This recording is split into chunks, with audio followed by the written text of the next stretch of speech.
strange. Paimon's heard lots of people talking about this Akademiya Extravaganza thing earlier. Wonder what that is. Maybe there'll be fun things to do there. Let's go to the Akademiya and have a look for ourselves.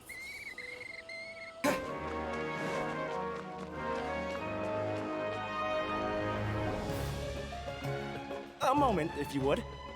Are you two the famous Traveler and Paimon by any chance?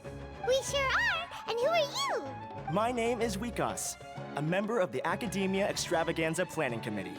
Have you two heard of this festival? Yep, and that's exactly why we're here. Is that so? Looks like our advertising is working. Since you're both interested, would you mind if I gave you a brief explanation of the event?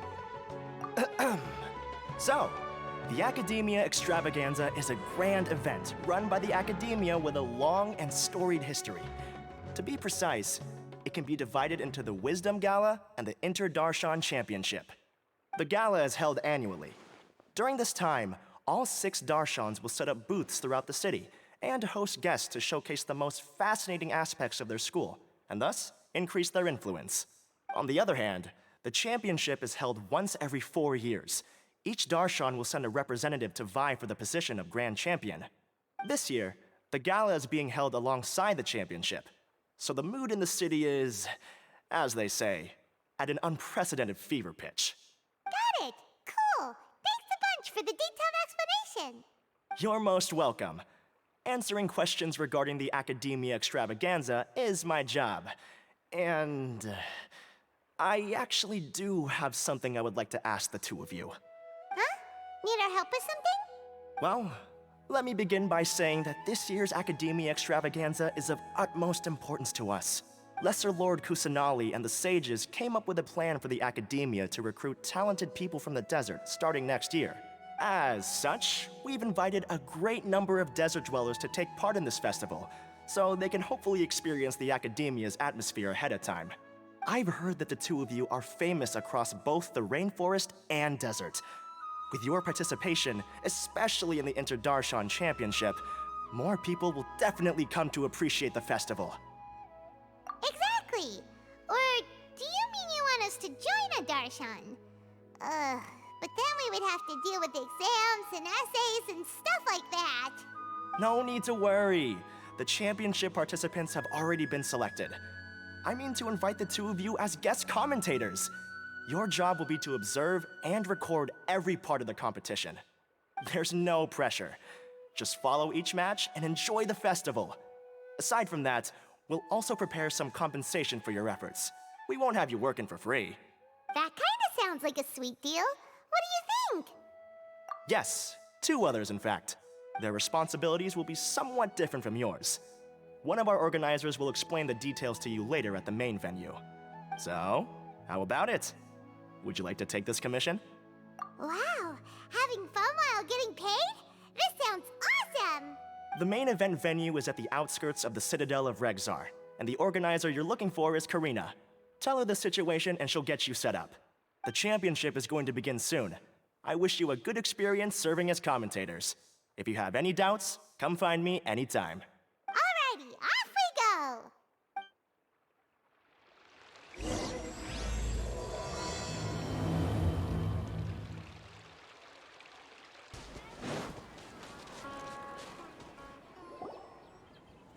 Welcome, one and all, to the Akademiya Extravaganza.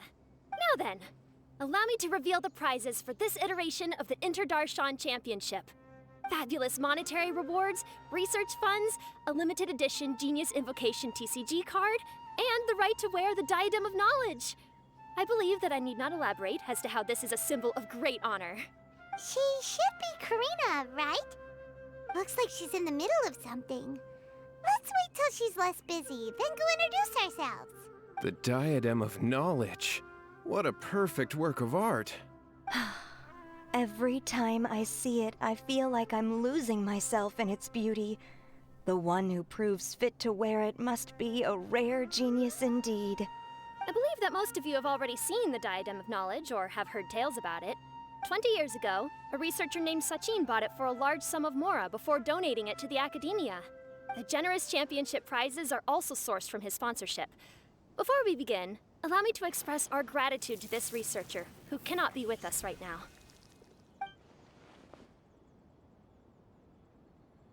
Things can only get worse. Things can only go from bad to worse. Human nature begets conflict, and conflict begets ruin. From the beginning, the seeds of wickedness have been. Hey, stop spacing out! Paimon called out to you, but you didn't respond. You okay? Did you stay up late without telling Paimon? All right. I'm sure we're all more than ready for the championship to begin. Now then, let's invite our 6 Darshan representatives to the stage. Our contestants are... Representing Amorta, Tainari!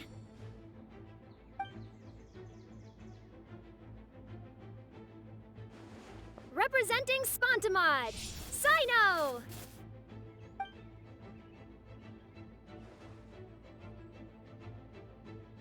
Representing Ratawahist, Layla!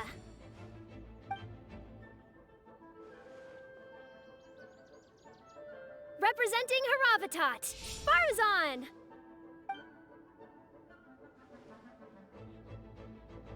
Representing Kasharawar, Kabe! And for Vahumana... Is Vahumana's representative not here yet? These introductions are pointless. Let's just get this over with. Wait a sec. Why is he Vahumana's representative? Finally, our final contestant is Vahumana's representative, Hat Guy! Oh, so that's Hat Guy. I think I've seen him before. You know who he is? I've heard that he's a researcher from a different country who nominally belongs to Vahumana. Word is that he's written a lot of political analyses. His manner of speech hasn't made him popular amongst most other Vahumana researchers, but his comings and goings are quite irregular, so he doesn't interact with others much. Aside from his more controversial aspects, his perspectives are considered quite incisive. Vahumana has seen a dearth of new talent lately, and some of its existing ones are not currently at the Akademiya, so I suspect he might have been their only option. It's just kinda weird. He doesn't seem like the kind of guy who'd participate in competitions like this one. Now that we have our 6 contestants, the championship will soon begin. Who will triumph this time around? Hold on to your hats, because we're all on this ride together. Huh. We really do know a lot of the contestants. Oh, right. We're guest commentators, aren't we? So figuring out everyone's reasons for participating is in our job description. Let's go ask them when we go say hi. Especially him. Paimon still thinks it's weird that he's here.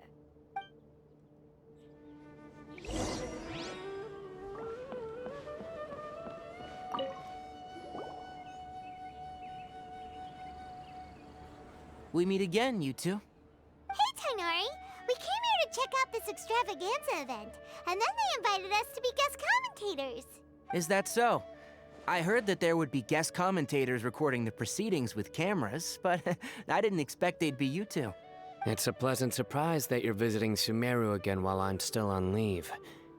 When everything comes together perfectly like this, I call it the biryani factor, because it's always rice to meet stew again. Ugh.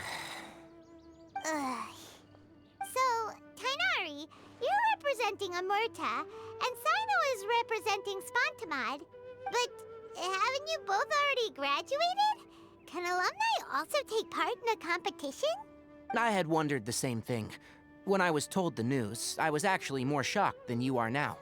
I later found out that anyone who has been a part of a particular darshan has the right to participate. Graduation status has no effect. So that's a rule, huh? There are some restrictions, though. For example, sages cannot participate. Any given person can only participate in one instance of the championship, and so on. That's right. Also, there are 2 methods by which the darshan representatives are chosen. One is self-nomination, and the other is to be recommended by over half of one's darshan. must have been a case of the latter, Tainari. I heard that quite a few of your juniors petitioned for your candidacy. Sometimes I wish I could clap a few of them over the head and tell them to spend that time on studying instead. Well, you can, but after some consideration, I realize this could be a good opportunity for me. Next month, we're having a public lecture on ecology at Gandharvaville. If I participate in this event, I might be able to utilize its popularity to promote the lecture. I'm not that concerned about becoming the champion, unlike someone here. Yes, I'm using the last of my leave for this. When I heard that a limited edition Genius Invocation TCG card was one of the prizes, I signed myself up. This year's card is a rare one indeed. It would be a shame if I missed out on it. Wait, is it some kind of super powerful card? No, it's a very common one. But it has a holographic layer. So what's the point? It's very cool. Paimon meant apart from being very cool. That is reason enough. I shall do my all to emerge victorious and add it to my deck. As someone who doesn't play cards much, I can't quite relate. But it isn't surprising that everyone has their own reasons for taking part in the tournament. Fair enough. Alright, let's go find someone else to question. I'm surprised you were willing to come to Sumeru City at all. Well, the atmosphere at the Akademiya has improved immensely since Azar and his ilk were deposed. Master has been busy recently, so he hasn't had the time to instruct me or try to convince me to return to the Akademiya. So I've been occasionally visiting the city these days. Trade and business are in greater abundance here, so it's much easier to acquire necessary research equipment.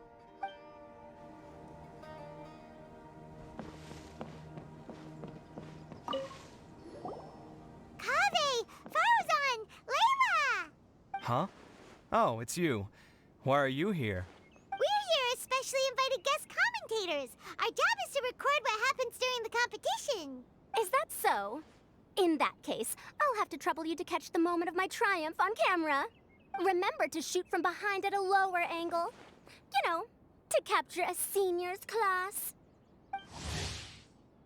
Don't get ahead of yourself now. Victory will obviously be mine. You're far too young to even consider challenging me. Kasharawar or Ratawahist, you're all children as far as I'm concerned. Actually, I was going to ask, how do you know me, Madame Farzan? Huh? You don't remember? I sometimes see you in the library at night. You even waved at me. What? I don't remember doing that at all. Huh. How strange. However, this is not the time for curiosity. I am Farozan, a household name in Haravatat. You are Layla from Ratawahist, I presume? Yes. Good. Then we are officially introduced. See? Simple as that. I like respectful ones, by the way. Would you like to join my research group? Madame Faruzan, I'm quite sure this counts as poaching. Let's dial things down. I know, but it's been tough getting people these days. And research funding has been hard to secure. But once I win this tournament, it'll be a different story. So you're just here to increase the amount of funding you're getting? Well, not just that. What, are you curious about my reasons for participating in this event? Well, I suppose that's to be expected. You are our guest commentators after all. There's been an influx of newly enrolled students, and they'll be paying close attention to this competition. If I do win, I'm certain that there will be no lack of students knocking upon my door. Moreover, research resources will be made available to the victor, so that will nix my funding issues. Therefore, my two juniors, I do apologize, but I fully intend to emerge triumphant. I'll do my best as well. At least I don't plan to lose too badly. So, why are you here, Layla? I don't know why, but a lot of people recommended me. I didn't sign up myself. I just woke up to find my name on the announcement board. That sounds like what happened to Tainari. Him too? Oh, I'm really nervous. I've been so worried about disappointing everyone that I've been losing sleep. Stress not, young one. We must all experience failure to grow and mature. But Madame Farzan, I don't want to fail. Seriously? Everyone has such nice reasons for joining. Must I say? Yes, you do! We gotta record it! Well, you know, right? I want to buy some property. Oh, that's right! You wanna move out of Alhaitham's! What? Alhaitham? What about him? This has nothing to do with him. Oh, right. Sorry, Paimon has no idea what she was talking about. So, you want to use the grand prize to buy a place, right? Correct.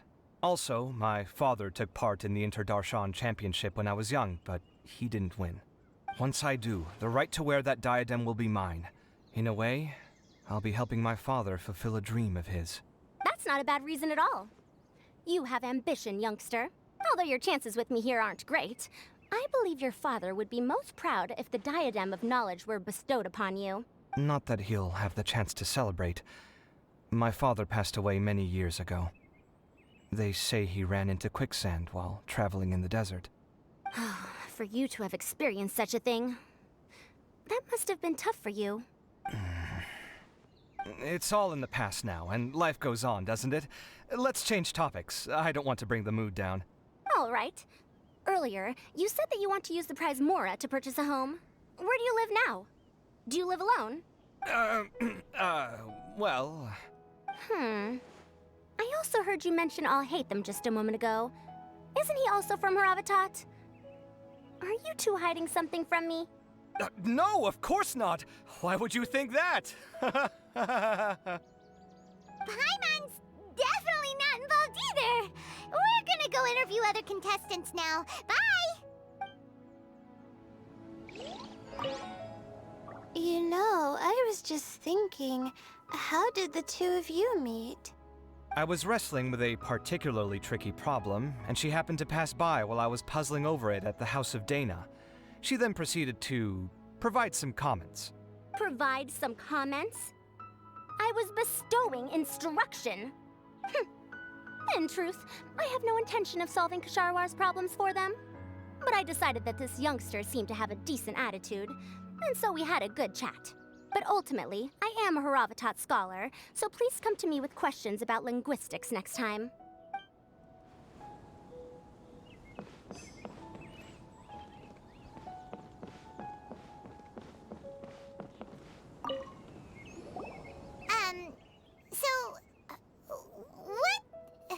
What are you... Just call me Hat Guy. That's the name I use in Vahumana. That sounds like a nickname, not a real name. So I can't go by a simple, ordinary name? Fine, suit yourself. All right then, Hat Guy. Why are you taking part in the Interdarshan Championship? We're specially invited guest commentators, so play nice and answer our questions. You could be Matra for all I care. So what if I don't answer you? What then? You... I'll tell you this much. I have an agreement with someone not to reveal my motives. You're not plotting something in secret, are you? Well, it's hard to say. Why don't you take a guess? Ugh, Paimon's had it with you. Fine, be that way. Then we won't ask you why you're participating. Instead, why did you join Vahumana? You two sure like to poke your noses where they don't belong. If I don't say anything, are you going to annoy me to death? I heard that the Vahumana researcher named Akaba was researching the Tatarasuna incident, so I wrote a few essays to refute his points. Later, when I was bored, I wrote some commentary on societal issues in Inazuma. I didn't expect Vahumana to consider me as one of them. Someone even invited me to a lecture or whatever. From start to finish, it was just the wishful thinking of idiots. A misunderstanding.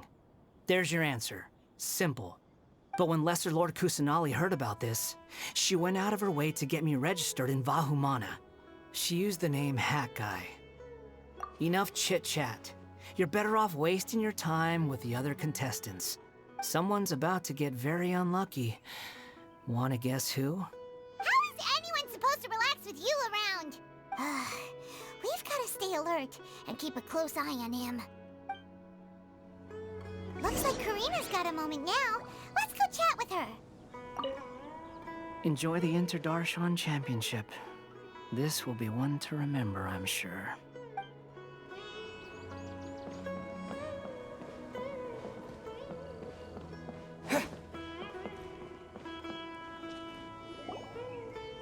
You must be the guest commentators Vikas invited. I've heard about you. I saw you two having quite the lively conversation, so I thought it would be best to wait. Are you two free right now? We were actually looking for you, too. Excellent. Then please allow me to explain your job responsibilities in detail. First, please take these two things.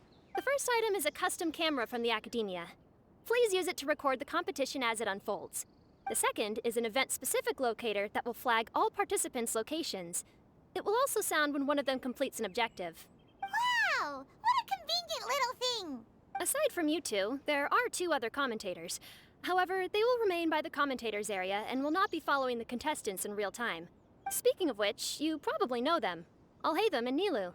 Oh, it's them! We have to go over and say hi later.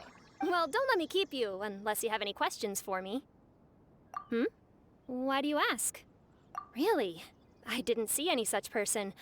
Could I ask when you saw him? Strange. I was on stage the entire time, and I didn't see anyone come up. Paimon didn't see anyone either. Perhaps you're mistaken. However, if you have any leads on that matter, you can talk to me at any time. Hey, Traveler. Paimon. Long time no see. Dia! Candace! You two are here as well! Ah, so they're two friends of yours. In that case, I'll take my leave. May you all have a wonderful time during the extravaganza. The Akademiya sent us both invitations, so Dia suggested that we come together. The villagers were also encouraging me to travel outside the village. I couldn't find it in myself to turn them down. We're here now, so no point dwelling on that. Even though this extravaganza isn't a holiday or anything, it's still a big deal here in Sumeru. Merchants from all over will set up shop. There'll be tons of stuff to eat, use, and wear, more than you can count. I'm already set on helping you buy 2 new outfits. I mean, who wears the same thing at work and home anyway? I'm looking forward to it. Just being able to relax and wander the streets freely has already made my day. So, Traveler, Paimon, you two want to come with? We'd love to, but we've got work to do right now. Aw, that's a shame. Let's hang out together when you're free then. Sure! In that case, Candace and I'll head out first. Good clothing and fabrics are very much in demand. If you snooze, you lose. Oh, right. We should also get some accessories. No need to rush. I think we'll have a better time if we take things slow. See you two later. Feel free to come find us whenever you have the time. Paimon didn't think that Candace and Dia would come. Hanging out with them sounds like a great time. Still, looks like the competition's starting soon. Let's go over to where Alhaitham is and see what's going on.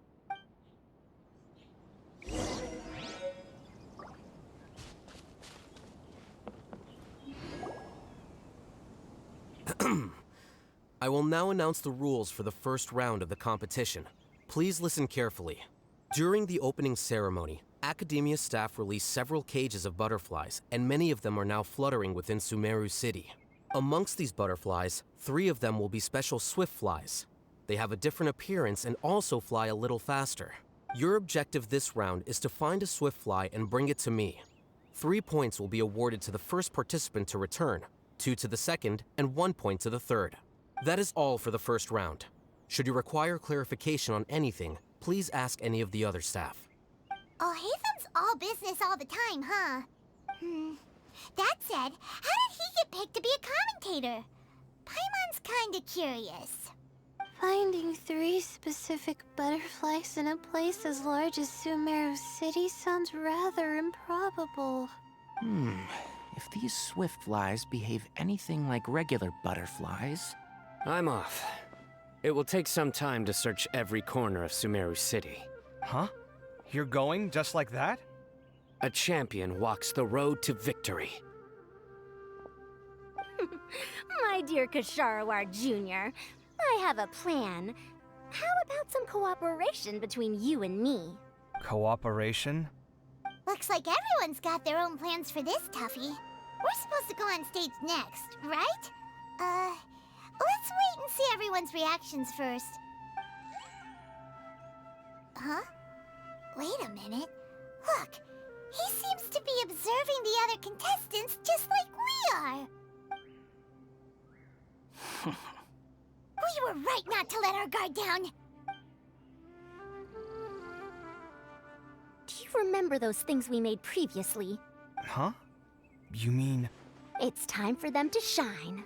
It looks like Faruzan and Kaveh have some secret plan. Oh, hello there. Madame Faruzan and I are discussing how... Shh! Hush now. The walls have ears around here. We should keep it a secret for now. But you'll find out what we have in store soon enough. Come now, let's go. Before the others act. All right, there's no time to lose. We're off to make our preparations. See you later.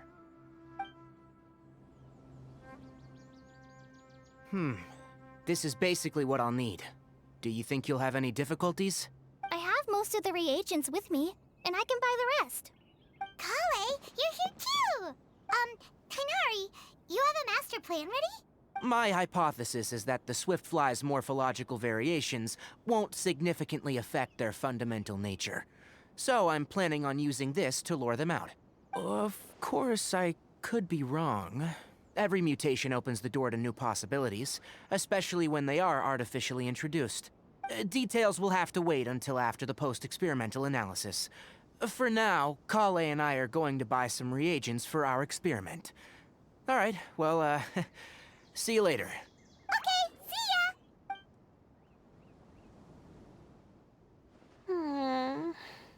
Hey, Layla! You look a little worried. Yeah, I have no idea what I should do. What color are these swift flies? Do they have special markings? How do they differ from ordinary butterflies? Oh, I can't even figure out these basic questions, and most of what I've learned in the past is completely useless here. Aren't people who research the stars supposed to have some extraordinary abilities? Why not use astrology to solve it? Oh, you're another contestant. A hat guy, was it? Is it that you can't use astrology during the day? Guess that skill's less useful than I thought. No, it's not like that. If it's daytime, all I need is an astrolabe. So, why don't you do that then? Mona Magistus, the astrologist, said that those who constantly use astrology to obtain things that shouldn't be theirs will eventually lose the blessing from the stars. It's just something I read in an academic publication. I really love to read Mona's essays. You're overthinking it. Power is just a tool. It just seems to me that you don't have the resolve to win this. Well, suit yourself.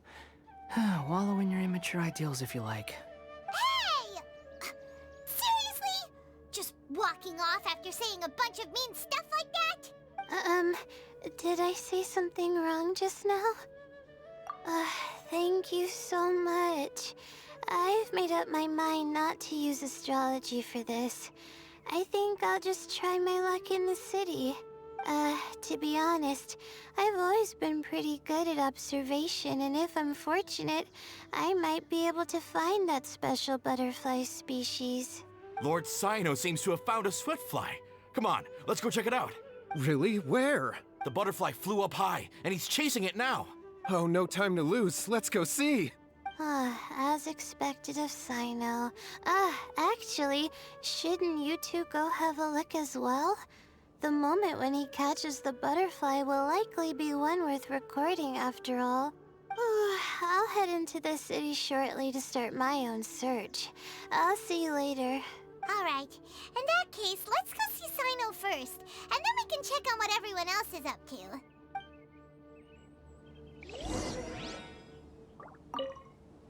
I'm going to try my luck in the city, too.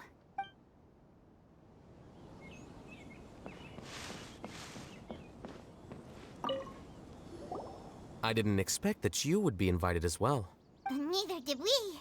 By the way, how did you get picked, Alhaitham? There were several factors, but primarily the recommendation of the sages.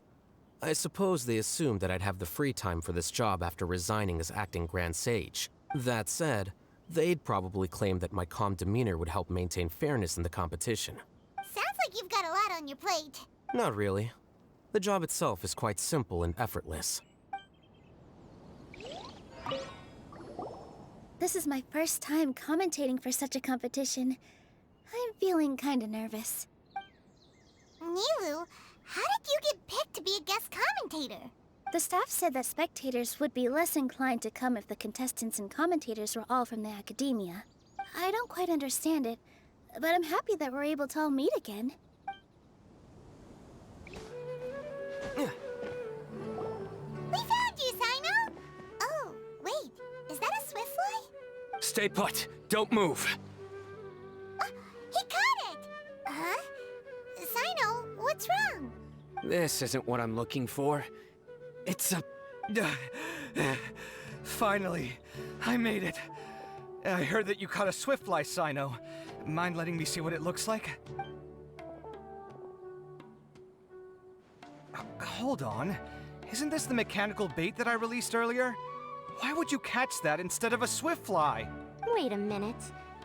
If we consider this from a different angle, isn't it a good thing that the bait you made was convincing enough to fool even Sino? That's right.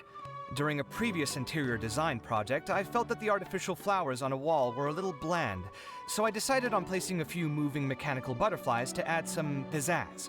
In order to make them both small and nimble, I consulted with Madame Faruzan. Not long ago, the two of us took all those mechanical butterflies and released them into the city. Why would you do that? Need you even ask? Young people these days really do need to get out more. Have you never played that game where you place strips of paper on a bamboo pole and wave it across a field of flowers to attract a whole kaleidoscope of butterflies? No, I haven't. Wait, so you're trying to... That's right. The butterflies within the city will mistake our mechanical bait for one of their own and follow them around. As long as we keep releasing and retrieving our bait, we can capture all the butterflies within the city. What comes afterward is just a matter of separating the Swiftflies from the others. Huh. Guess that's one way to do it.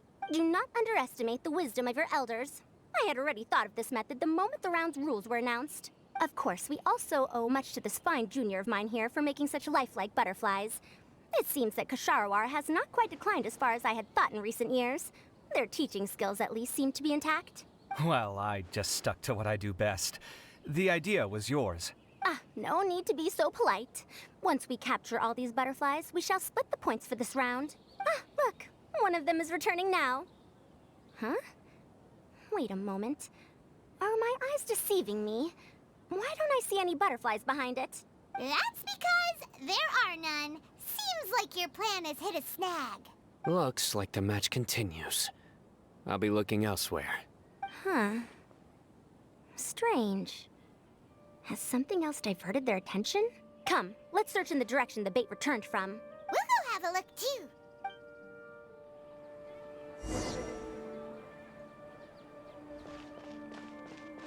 How could it not be real?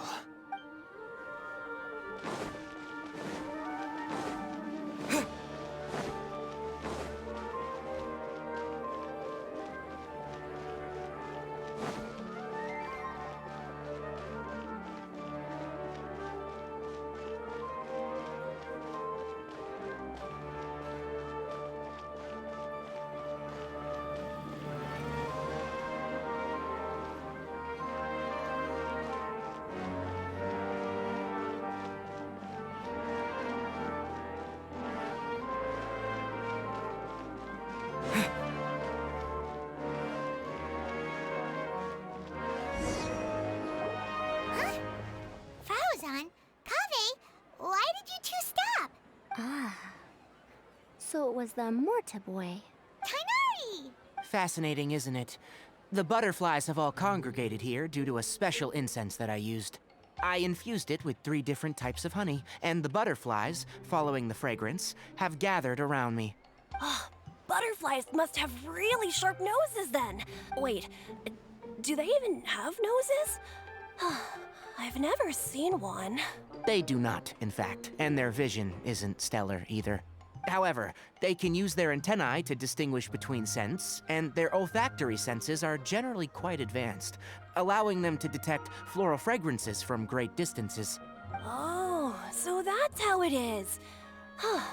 I had a pet butterfly once. I picked wildflowers and placed them in its box, but it wouldn't eat any. That's normal. Raising butterflies isn't difficult, but there are many things you should take note of.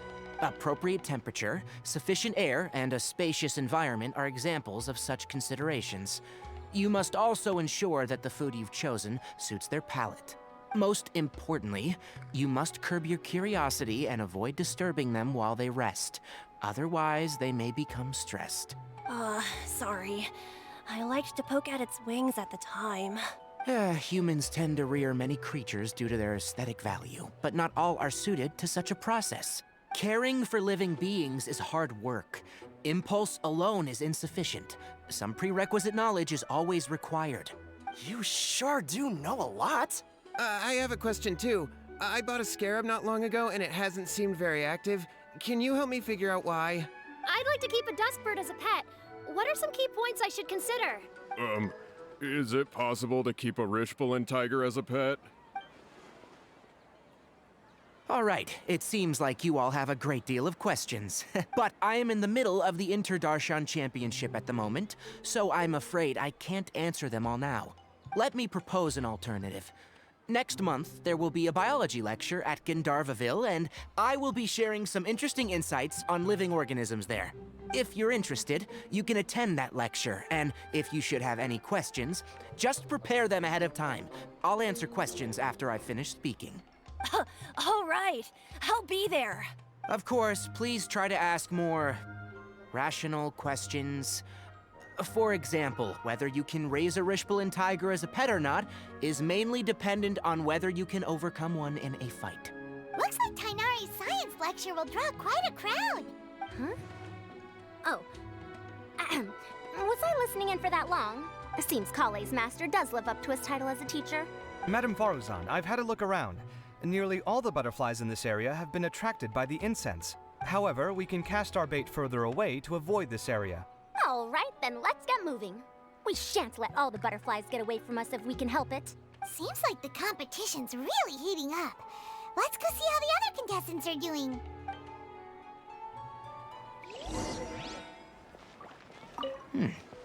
The scent is starting to fade. Seems the wind is stronger than I thought. The incense isn't going to last long. This is taking longer than I thought. Let's wait here. Whew. Seems my age is catching up with me.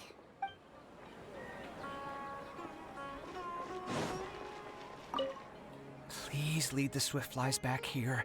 I'm really counting on you.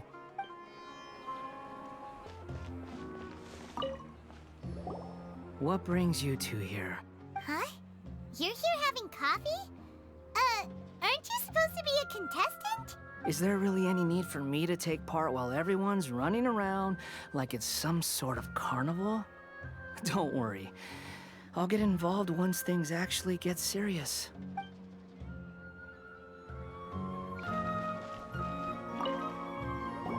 Layla, how are things going on your end? I've been searching for quite a while now, but I haven't seen any sign of the Swiftflies yet. Instead, I ended up catching a few mechanical devices that looked very similar to butterflies. I wonder where they came from. Looks like Faruzan and Kave's devices are everywhere now. I'll keep up the search. That said, I've noticed that a number of butterflies in the city has already decreased a lot compared to when the event started. Probably because the other contestants are coming up with their own ways to catch butterflies. Alright, I'll do my best too. Huh? What's this? Oh, what a coincidence. I guess I just need to catch it now, right? Oh, please wait. Aw, there it goes. It's so fast! Paimon thought all Hatham said they were only a little faster! No, come back! Come on, Traveler, let's go too! The locator's going off! Looks like someone's already caught themselves a Swiftfly!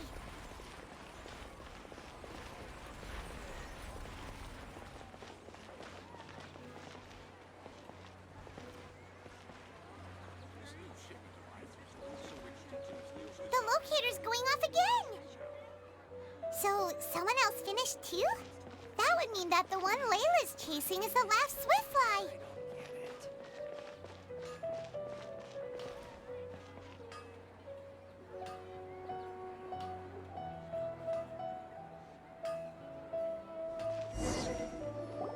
Oh, it just occurred to me that we should also get you a makeup box. No, it's fine. I don't think I'll end up using it. Maybe you won't, but it doesn't hurt to have one, right? Come on, just trust me on this one. Huh? Who are you, and what do you want? Please, don't move. Don't move? Who sent you? Dia. Don't worry, I can handle this. Now, tell me, what do you want?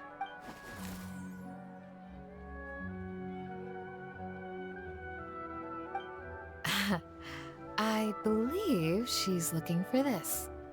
Here, take it. A butterfly? Was it on my head? Oh, you're... It's been a while, Layla.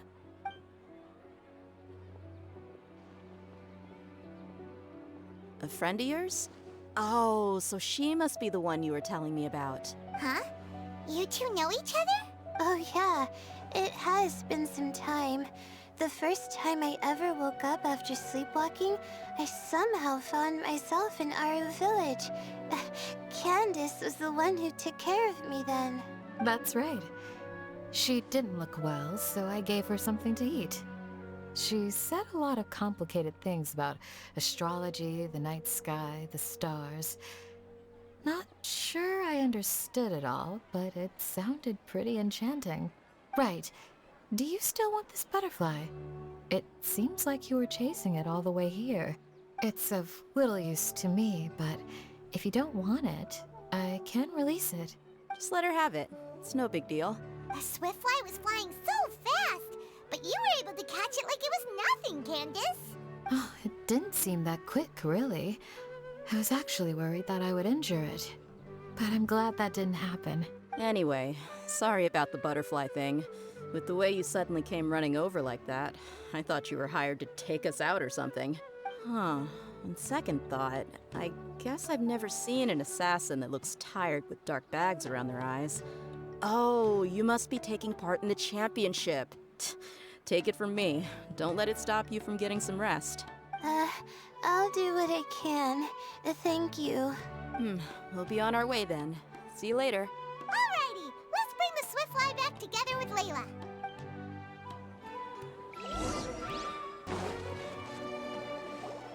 It seems we have a third contestant who has returned with a Swiftfly.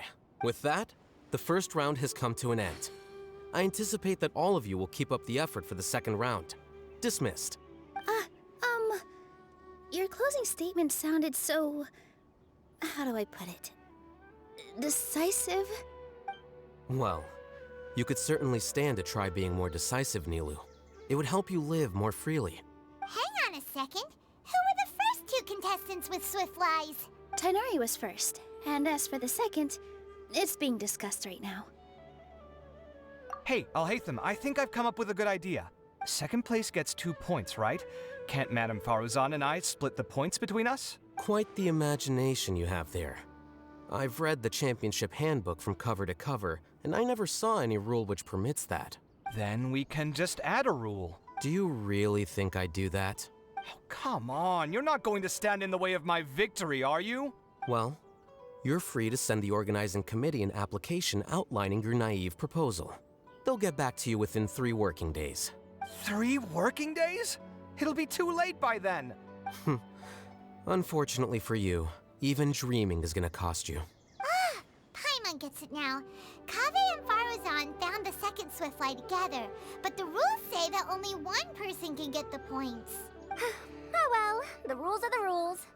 Since you call me madam and politely ask for my help, I shall give you these points. So I'll put the points under Kave's name then? No. If I take these points, won't that only detract from your contributions, Madame Faruzan? You might be alright with that, but I cannot do it. Not in good conscience. I don't have any problem with it. There are 2 more rounds after all. Losing one isn't a major setback. But if you insist, I have another method. We can draw lots to see who will receive the points. Lots, huh? What? Is there something wrong with that idea? No. Well, let's do it. All right. I'll get the paper needed for the lots.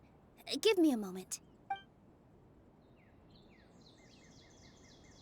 Oh, seriously? I'm sorry, but it appears that luck was on my side this time. No, you do deserve it. I'm just lamenting my bad luck. Perhaps that's why my life is rife with troubles. Indeed. It's rare to see anyone with such terrible luck be so willing to decide victory via lots. And what would you know about that? I just... We can save bickering for later. Record the points under Faruzan, and that'll finally bring the first round to a close. The second round will be held in the desert. We'll be moving our commentator stand over to Aru Village. Let's meet up in Aru Village once everything is ready. I'll announce the details of the second round then. Till then, you have some free time. I'm off the clock at this point, so it's farewell for now. Wait, I'll hate them! You... Don't be upset, Kave. Sighing can carry away your good luck, you know. Oh, so that's how it works. In that case, I'll take in some deep breaths. Maybe that'll help me make up for all the luck I've lost. It's really no big deal. 2 points aren't enough to decide victory or defeat just yet. I'll win the next round, you'll see. Looks like you've managed to pick yourself back up, young man. Good. I must warn you, though, that I'm quite familiar with the desert.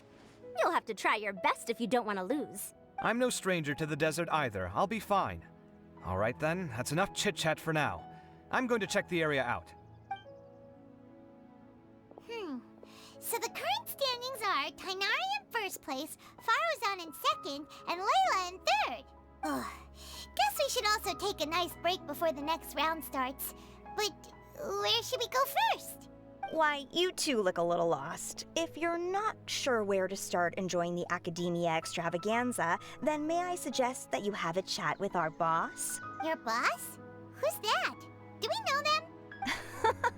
Well, only the most famous merchant in all of Sumeru, Lord Sangamo Bay.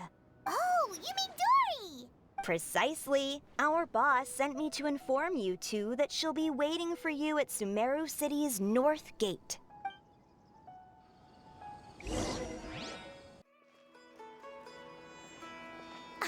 Oh, well, if it isn't the Traveler and Paimon. Hey, Dory! Are you here to attend the Akademiya Extravaganza too? Of course! People are practically flocking to Sumeru City. You couldn't ask for a better opportunity to do business. This is one of the entrances into the city, and it's very close to the Wisdom Gala booths. There'll be an endless stream of customers. I can already hear the Mora going clink, clink, clink as they fill my coin pouch. Well, is there anything you'd like to purchase? We've got everything you need and deals that can't be beat. Well, do you have anything to eat?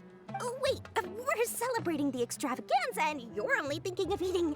I mean, of course, we've got lots of things to eat. That said, I recommend that you also consider some of the great bargains we have going on.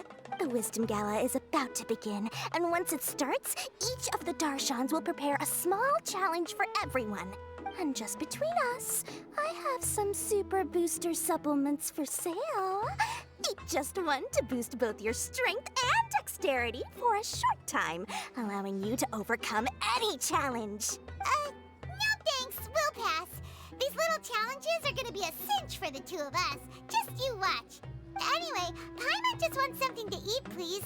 If you don't have any food, then we'll just go somewhere else. All right. Mora is Mora, after all. Oh, what would you like to eat? Well, Paimon's pretty hungry right now. Do you have any touching? Let me see. This is a huge job, isn't it? If this works out, we'll be set. Here you go. 2 servings of touching. See? I told you there's nothing Lord Sangamabe can't procure. Yay! Huh? What are you looking at, Traveler? Oh? Who? Someone we know? Was it someone suspicious? Have we attracted some unwanted attention? Huh? What's happening, Dory? Is there something else going on? I don't know who you saw just now, but I do have some hard-to-come-by information about the extravaganza. If you want to know more, we can talk business later.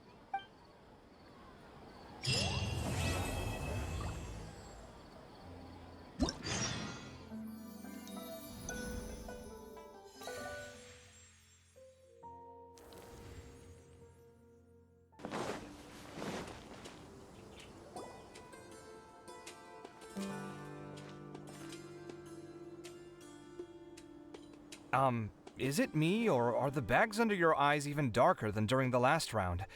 Are you alright? Thanks for the concern, Kaveh. I just haven't been sleeping well lately.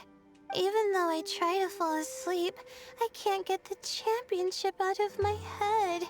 And before I know it, it's morning again. I know the feeling.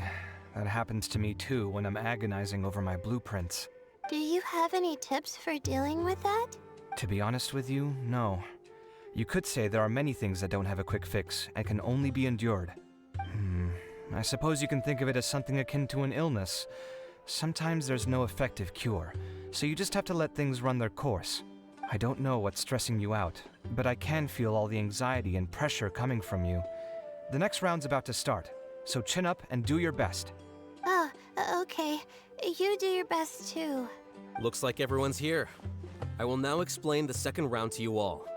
There are 3 leyline disruptors buried in the area around Aru Village. These devices can imitate the effects of leyline disruption and will constantly interfere with the environment. Your goal is to shut them down. The first 3 who manage to finish this task will be awarded 4, 3, and 2 points accordingly. Note that each person may only bring a set amount of food and water with them, and that leaving the designated competition zone will result in disqualification. Well, what do you think? Want to team up again? I shall consider letting you have the points on account of what happened in the previous round. That's all right. I've been here many times, and in any case, machines are one of my specialties. I doubt this will be particularly difficult. It's good to see such confidence in a youngster like yourself. I also happen to be well acquainted with this place. Let's see who will find these devices first. But aside from us, you should remember that there's a favorite for Champion. We must be careful of him. A favorite to win? Who is it? Shh, not so loud. I mean that boy Tainari. He took first place in the previous round, and if he does so again this time, we may as well declare this competition over. I heard that you solved the Avidya Forest's leyline effluence problem with him not long ago. Since this round involves resolving a machine-simulated leyline disruption, it should be a simple matter for him. That's true. It does look like his odds of winning are pretty high. He already has Kale, who is an excellent pupil. If he were to win this round as well, then wouldn't we just be letting him have all the fun? As his senior, it's my solemn duty to prevent such an inequitable arrangement from happening. I'm off.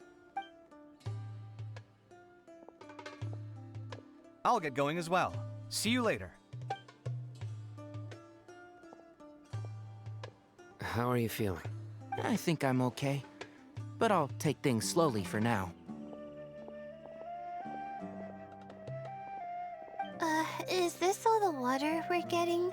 Sorry, that's what the rules say. While this round seems to be about how quickly you can shut down the devices, it's also testing your ability to survive in tough conditions. I knew it'd be harder than I had expected. So we'll either need to find the devices as quickly as possible, or we'll have to save our energy and wait for an opportunity. Okay, I'll head out shortly. Thanks a lot, Nilu. You're welcome. Please take care of yourself. Well, there goes everybody. So, who should we visit this time? Let Paimon think? Oh, right! Didn't Farozan say that Tainari's the favorite to win? Let's go look for him first.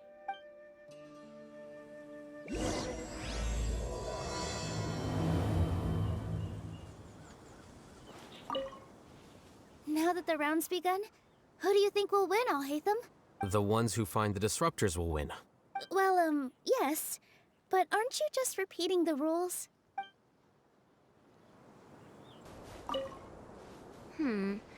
Let me see. Where would they put one of these disruptors?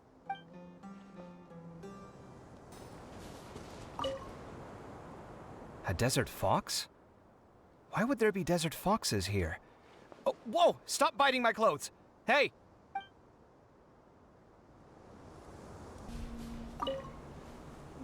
The sun is especially intense today. I hope Tainari will be all right. Probably not.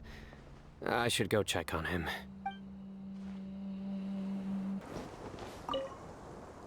This seems more annoying than the last round. That's fine, though. I'll find some place to sit and watch them scurry.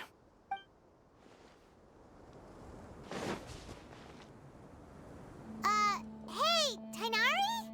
Tainari! Huh? Weird. The locator says that he should be around here somewhere. Tainari! Can you hear us?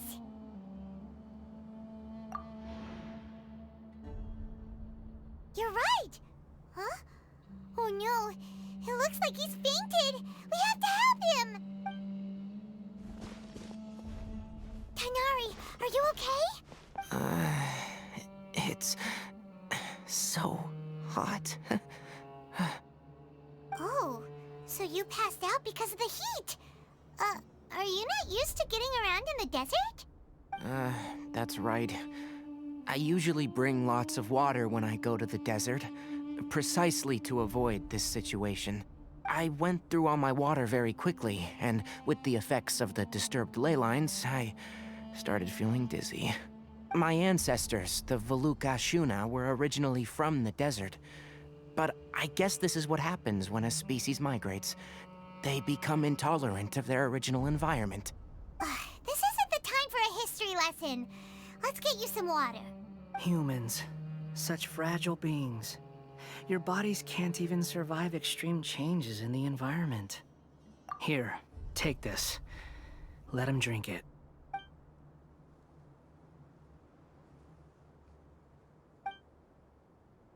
Are you serious? This had better be just normal water. Hey! You're leaving already? Paimon really doesn't get that guy. What's he up to? Anyway, let's focus on helping Tainari drink some water first. I'm feeling a little better now. Thanks, you two. Oh, it wasn't just the two of us. Just now. Found you at last. Sino, you're here too. I was concerned, so I came back to check on you. Will you be able to go on? The fur on my tail is so dry, it's practically been singed right off. I don't see any purpose in pushing myself beyond what is reasonable. It appears I'm not suited to this particular round. I should probably just return to Aru Village and rest. Really? So you're backing out? Yes. I do have my results in the first round to serve as a buffer, so even if I forfeit this round, I still have a chance to turn things around later. Withdrawing now will allow me to conserve my energy. Continuing to push onward would be counterproductive. A wise decision. Let's get you back to Aru Village. It's fine. I can make it back on my own. Oh, stop trying to be so polite.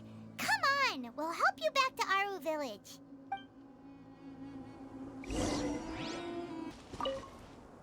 You two must have a lot of free time if you came looking for me.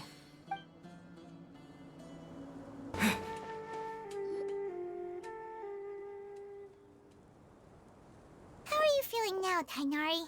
Do you want to rest some more? There's some shade here, so we can stop for a while. All right, let's do that.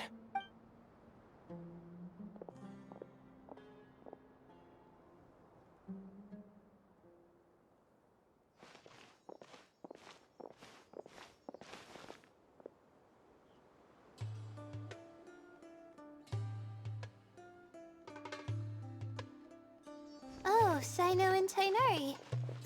And you've got the Traveler and Paimon with you. Oh, hey, Layla!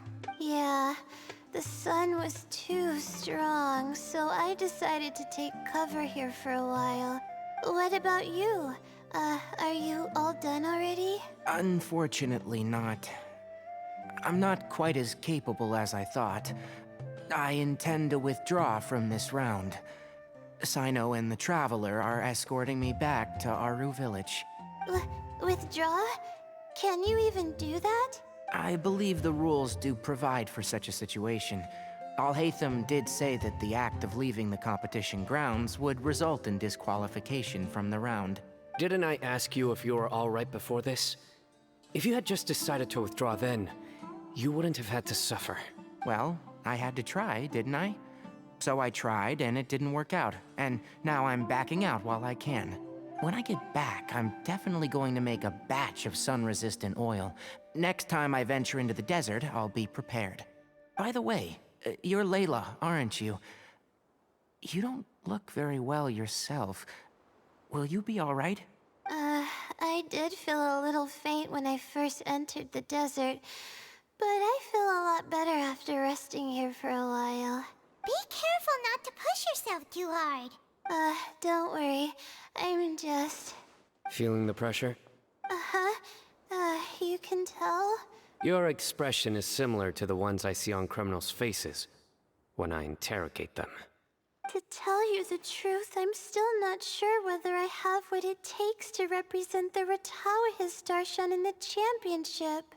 Most people voted for me because of all the rumors surrounding me, and to be honest, those rumors don't really mean anything. Now I don't know how to deal with all the expectations they've put on me. Even the people who usually criticize me voted for me this time. So I feel like I have to live up to their expectations somehow. So their expectations are putting pressure on you. Yes. Actually, I heard that you were voted in as well, Tighnari. How do you deal with it? To be completely honest, I don't really feel any pressure. Firstly, those who expect things from you do not necessarily do so for benign reasons. On the other hand, those who do consider your feelings certainly wouldn't want you to push yourself. Next, we are researchers. Our primary duty is to interact with knowledge, not to meet others' expectations. As for me, I took part in this competition to advertise for an academic lecture at Gandharvaville next month. I'll obviously try my best during the competition, but I won't let any additional pressure get to me. I think you can also try to find a clearly defined goal. That may help you. I understand. Thanks for your advice. I'm absolutely parched after talking so much. I've still got some water with me. No, I'll be all right. We aren't far from Aru Village, so I can go the rest of the way myself. You should get back to the competition. Don't you want to win that limited edition card? Yes. All right then. Your spirit will live on through me. Hey, don't talk like that. I'm not dead, Cyno. Everyone, I'll be heading back now. See you after the round ends. I'll continue searching for the ley line disruptors. Are you feeling better now, Layla? Yeah, I feel like some of the weight has been taken off my shoulders after chatting with Tighnari. It's been a long time since I first left my hometown to come to the Akademiya, and every day here has been so precious. But of course, there have been some rough times. All sorts of complex astrological models, countless quizzes, and essays that took all my brain power to barely finish. Each of those things are like huge boulders barreling at me, forcing me to continue running forward. When I was chosen as my Darshan's representative, it felt like another boulder was added to the ones already rolling behind me. Every time I close my eyes, I think of all the people I'd disappoint if I mess up. Yeah, I think that's what Tighnari was trying to tell me. You're our good friends, which is why you didn't stop him from dropping out of this round, and why you don't feel disappointed in me. That's right! No need to feel so down!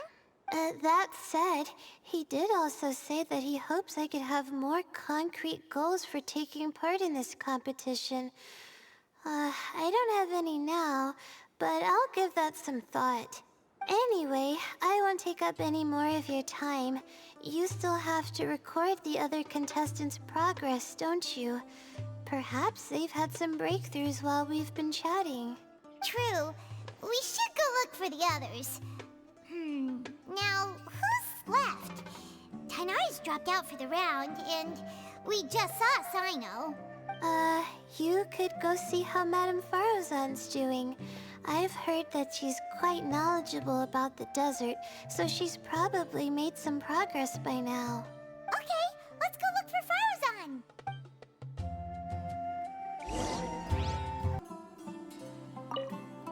Don't worry, I'll be fine.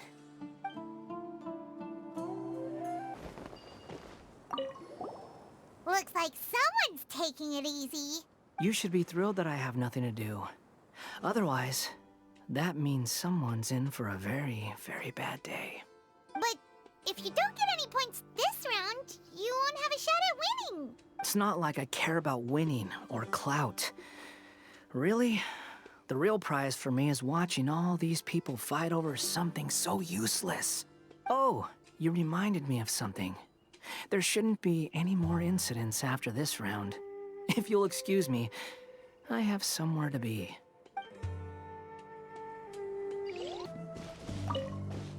I will never give up. How did the rest go? Oh, right. I will never give up. My will is my greatest weapon.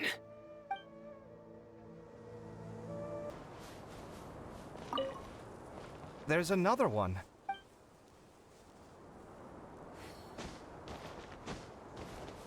Hey there, Farozan. Have you made any progress? You're just in time. I'm about to start digging right here. Oh, you found the ley line disruptor already? Such a simple problem could never confound me. Not long after entering the desert, I discovered a primal construct that was acting abnormally, so I followed it all the way here. Once I got near here, it suddenly disappeared. Something unusual must be happening around this area. You're a true expert, Madame Farozan. You knew what to do right away. Well, I do happen to have more experience than most. But that aside, has anyone completed this challenge yet? Nope, not yet. Well then, I suppose I'll be the first. What about that boy Tainari? Oh? And why's that? He's not used to being out and about in the desert. Huh. I didn't think he would have such a weakness. I suppose he could use a bit more training. What about the others? Is that Ratawahist girl still a bundle of nerves? Tainari gave Layla some advice, and she seems to be doing a lot better now. Sino just started his search for the disruptors, and as for that guy, well, who knows what he's thinking. And what about Kaveh? Has he found a ley line disruptor yet? Paimon doesn't think so, or our locators would have already let us know. Strange. What's he lollygagging for? With his skills, you should have heard something from him by now. Well, I'm afraid the most thrilling moments are already done here. You should probably go find Kaveh and see how he's faring now. Here it comes. I think I'm about to strike gold.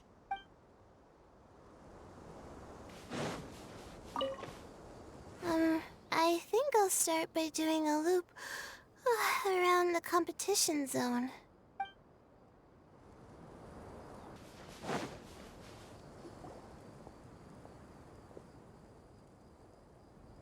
Come on, stop following me! I already gave you all the food I had on me. You can cry all you want. I don't have any more food. All I have left is a half bottle of water, and I can't possibly give you that. Without water, traveling in the desert will be incredibly difficult, and I still need to find what I'm looking for. Marak, can you help me out here? Keep them away. Kaveh, there you are! Farozan told us to come see how you're doing. What are you up to? Just thinking about it makes me upset. Not long after I entered the desert, I was accosted by these fellows. I don't know why, but they didn't leave the competition grounds. And now the ley line disruptions have left them confused and circling around the area. The moment they saw me, they wouldn't leave me alone. They even cheated me out of my limited food supply.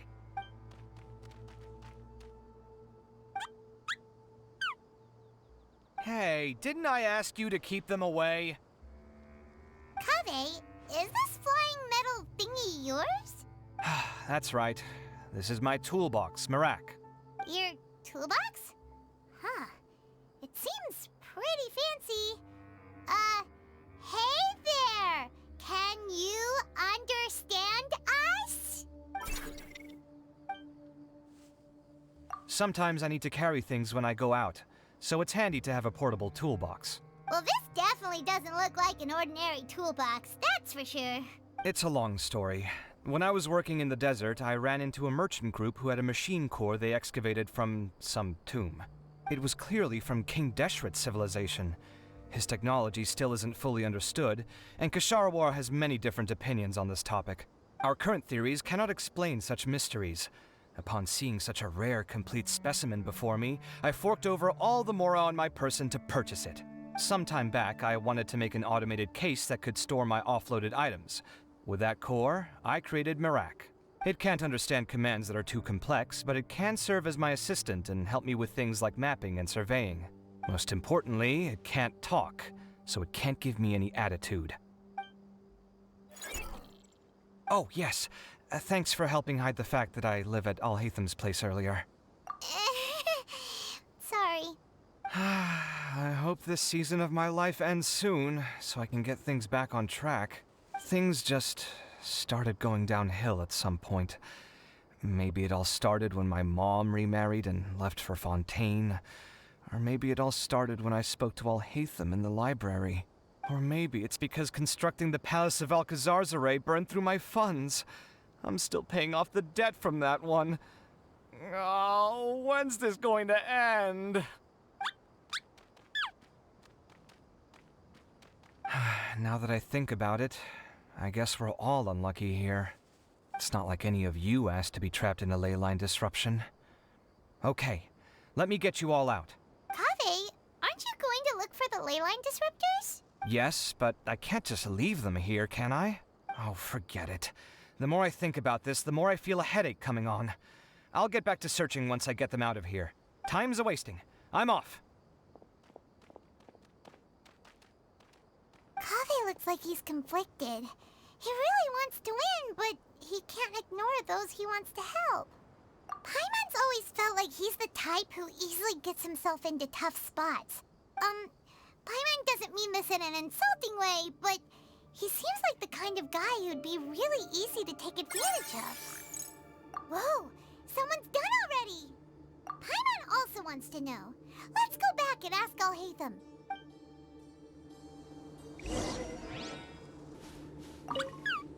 Shh, quiet. I'm currently trying to find a way out of here.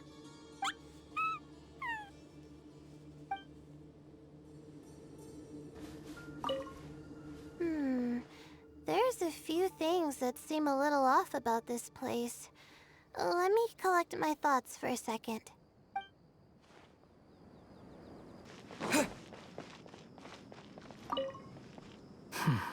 I see. 20 years ago.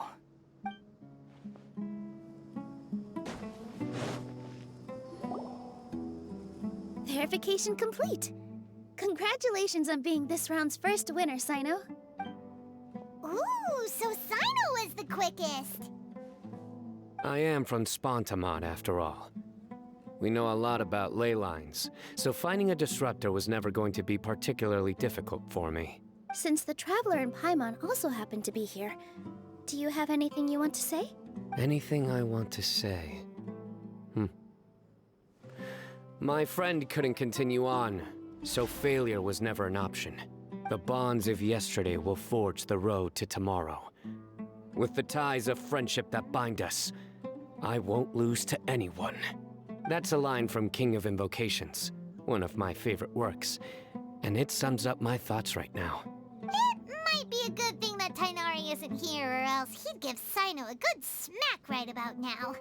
Oh, wow. It's already so late. Everyone's probably running low on food and water. It'll only get harder from here on out. Something similar happened in King of Invocations. What a classic.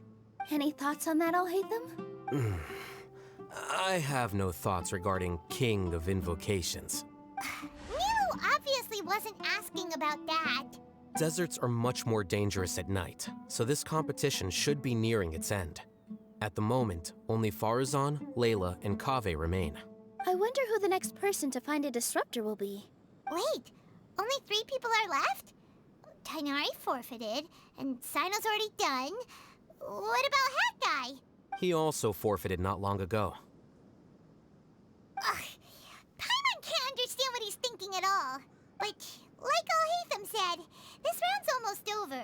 Let's go see what the other contestants are doing.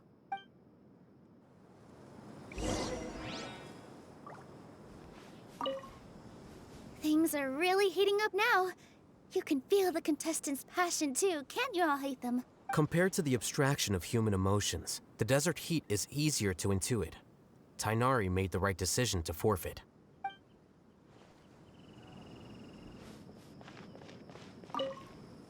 Are you all right? Much better. Aru Village's hospitality sure is something. 2 whole pitchers of water, to be precise. If your throat's too wet as a result, I can provide some dry humor. No, thanks. Much appreciated, though. How weird. The locator says that Madame Faruzan's nearby, but where?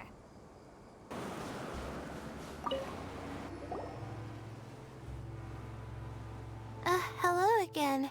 You know, it suddenly occurred to me that you guys have had to do a lot of running around this time. Don't you find it tiring? Well, in that case, let's take a short breather here. The desert's getting colder now that night's falling, and the wind can really sting your face because of all the sand in it. Has anyone finished this round yet? Sino's already shut one down. Have you made any progress yet? I circled the whole area, but I didn't find anything. But I did have the chance to think some more about that thing that was weighing on my mind, and I realized something.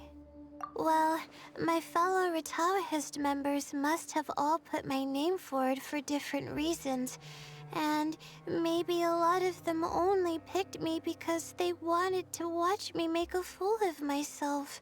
But be that as it may, I believe that a lot of them genuinely do expect great things from me. And I want to live up to their expectations. I don't want them to regret putting my name down. Huh?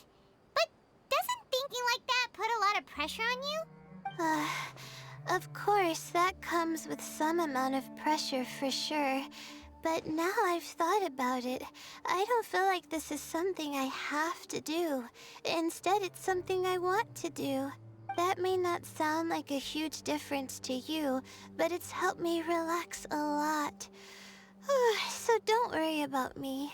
Well, that's great!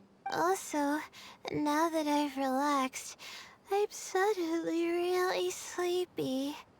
I think I'll just take a quick nap.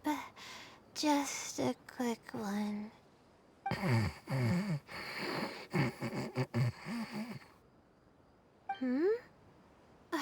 But the competition isn't over yet.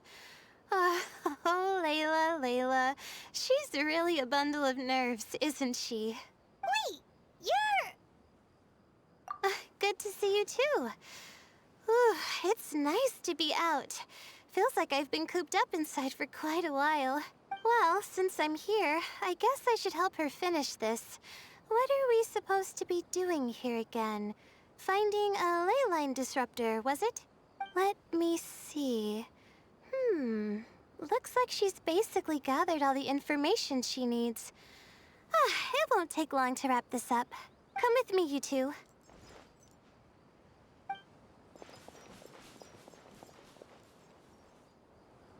Do you ever get the feeling that the ley lines have a regular flow? Similar to the way that celestial bodies follow fixed orbits? If we were looking down from on high, I wonder whether we'd find that the ley lines are just the reflections of the stars upon the Earth. Not all astrological phenomena can be directly observed. Some are deductions based on other details that we know. It's the same situation with the ley lines. The parts of them that are hidden underground can be identified via elemental energy, sound, and other phenomena.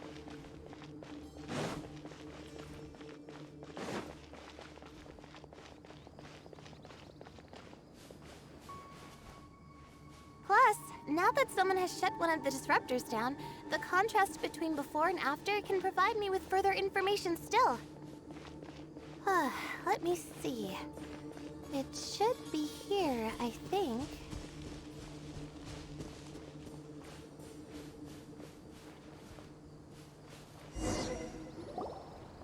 This should be it, right?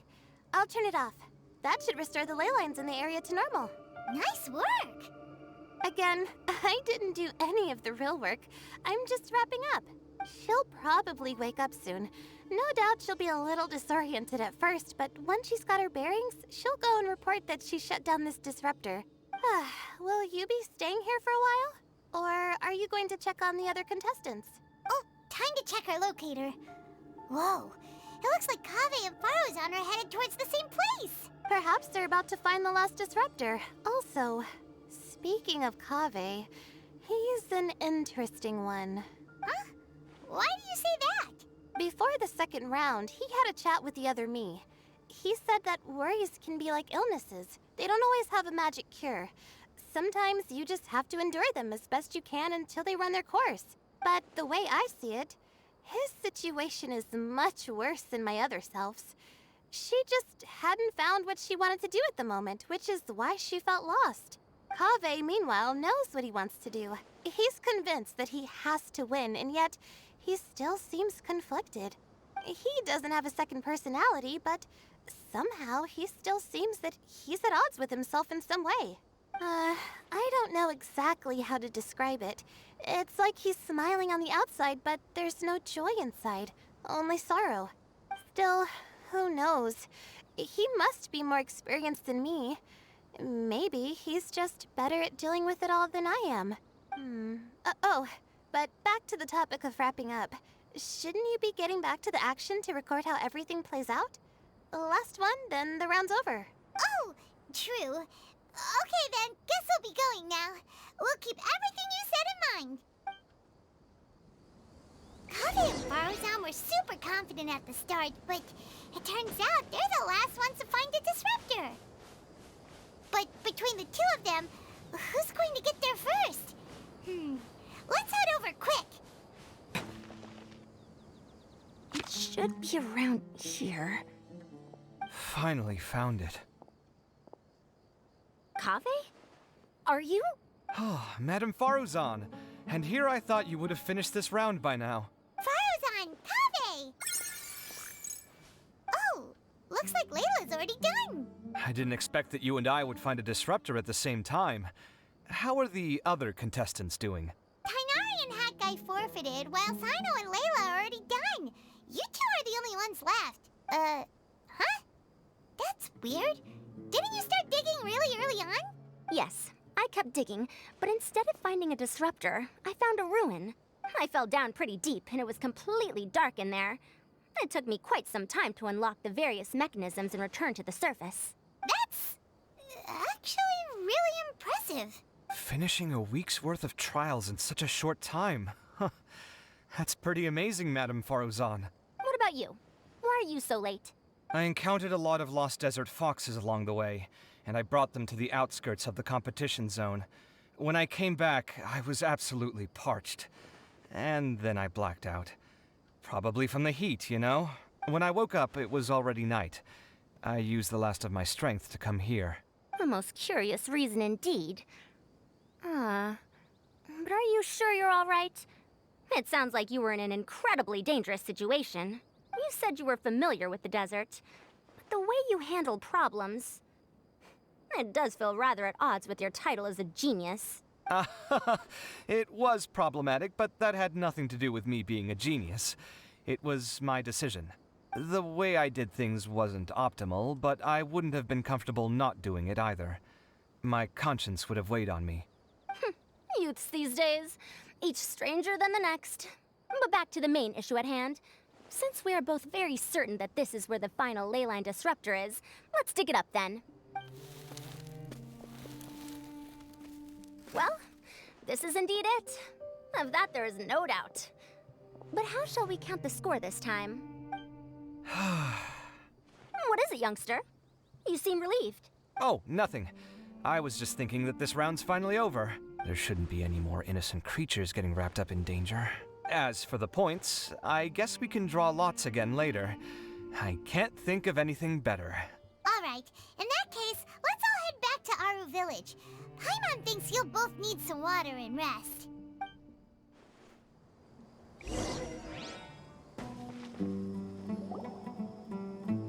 Looks like the second round is over. I wonder who is faster, Kaveh or Madame Farazan? Huh? Where's Madame Farazan? She went to get water. She'll be back shortly. We basically arrived at the same time, so we'd like to draw lots again.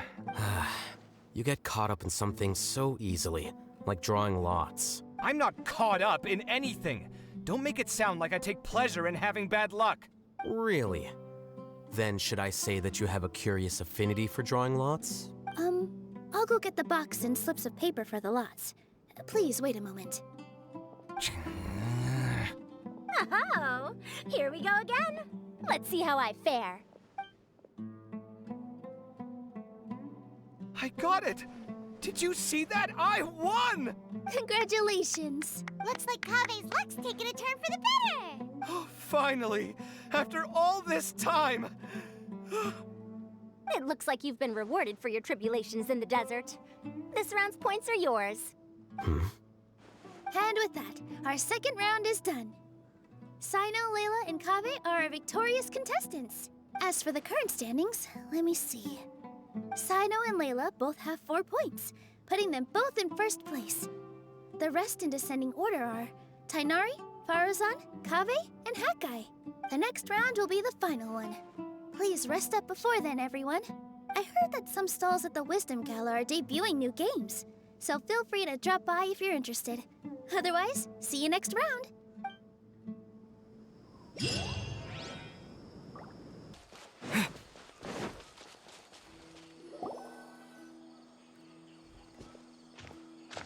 feels like something's been on your mind this entire time.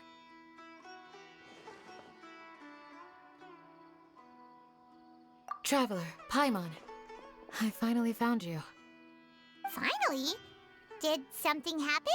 Don't you feel like there's something off about this year's Akademiya Extravaganza? When Candace and I were at the cafe earlier, we might have caught sight of some mercs on business. Thing is, they were disguised as tourists here to shop, but no disguise can mask the stench of blood. Just from their suspicious looks, I bet they do dirty work like kidnapping or assassinations. We eavesdropped on them for a while. Their target seems to be someone called Sachin. Sachin? Isn't that the person who Karina mentioned during the opening ceremony? He's apparently the sponsor behind the competition prizes and the Diadem of Knowledge, but he hasn't shown himself at all. Sounds like a rich person, all right. It makes sense now. The Eremites have been struggling to make ends meet recently, so a lot of groups have been doing private work that involves the rich.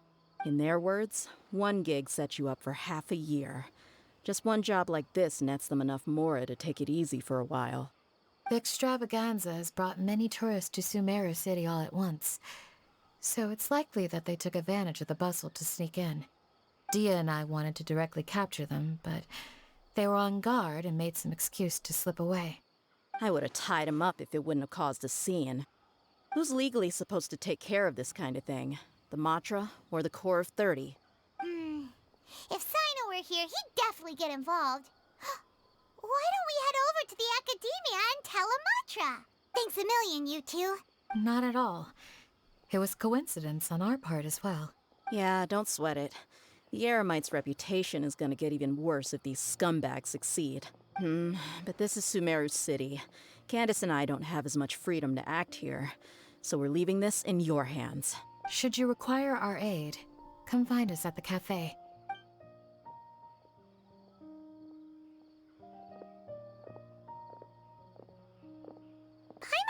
noticed that something's bugging you.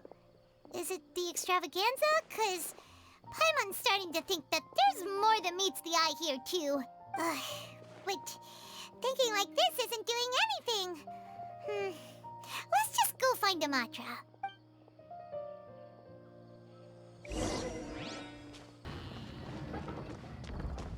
Hey, isn't that the mantra we investigated Siraj with? Arav, wasn't it? Let's go talk to him. Hello, both. It's been a while. Do you have any issues to report? Someone's planning to kidnap Sachin. Goodness. Though I suppose it's not all that surprising. The growing popularity of the extravaganza has given him quite the reputation boost as its sponsor. He's seen as one of these super rich types. Well, since he's got a target on his back now, shouldn't you send some people to protect him? To tell you the truth, we've thought about doing just that. However, Sachin apparently prefers to spend most of his time out doing field work, and hardly ever comes back to Sumeru City. No one has been able to contact him. Our only lead is something he once said. Each time the Inter-Darshan Championship is held, I will be watching from close by to choose a suitable person to inherit my estate. Assuming he remains committed to that promise, then he must be right here in the city somewhere. I suspect that the Eremites in question must have heard about that as well, and decided to come here and try their luck. So they shouldn't know where Sachin is either, right? I would assume not. Anyway, Mahamatra Saino is still on vacation, so I'll handle this. Don't you worry. A couple of kidnappers aren't gonna get very far in Sumeru City these days. I have my ways of forcing them out into the open. All of that said, if you're interested in Sachin's story, why don't you try tracking him down as well? The sooner we ascertain his whereabouts, the quicker we can act to ensure his safety. I mean, you could task all the Matra and the whole Corps of 30 with someone's protection, but if the client doesn't show themselves, there's nothing we can do to help them. Fair point. Guess we should start searching for him too, but where should we start? None, I'm afraid. He's never committed any crimes or broken academic protocol, so we don't have a very detailed file on him. I've heard that Alhaitham has now stepped down from his post as acting Grand Sage and is back to being the scribe again. Maybe it's worth checking to see if he knows anything. Good idea! Okay, we'll head back to the extravaganza venue and see if we can find him.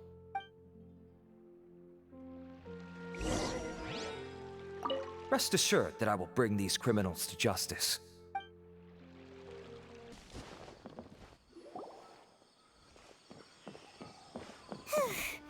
Hey, Nilu, have you seen Alhaitham anywhere?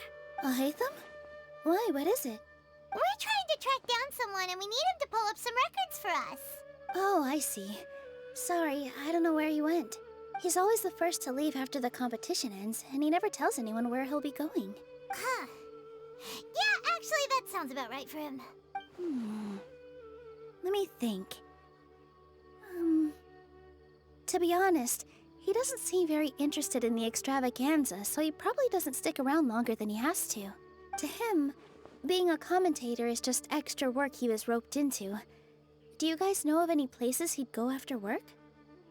Ooh, maybe. Paimon remembers that his house isn't that far from here, so we might as well check it out. I wonder where Alhaitham would go.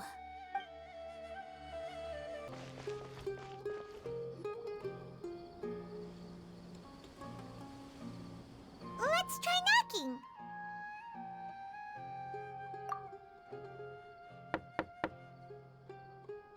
No answer? Maybe no one's home. Hello? Alhaitham? Are you in? We need your help with something. Oh, it's you two? Oh, Kaveh, you're home! Come on in, I'll get the door for you.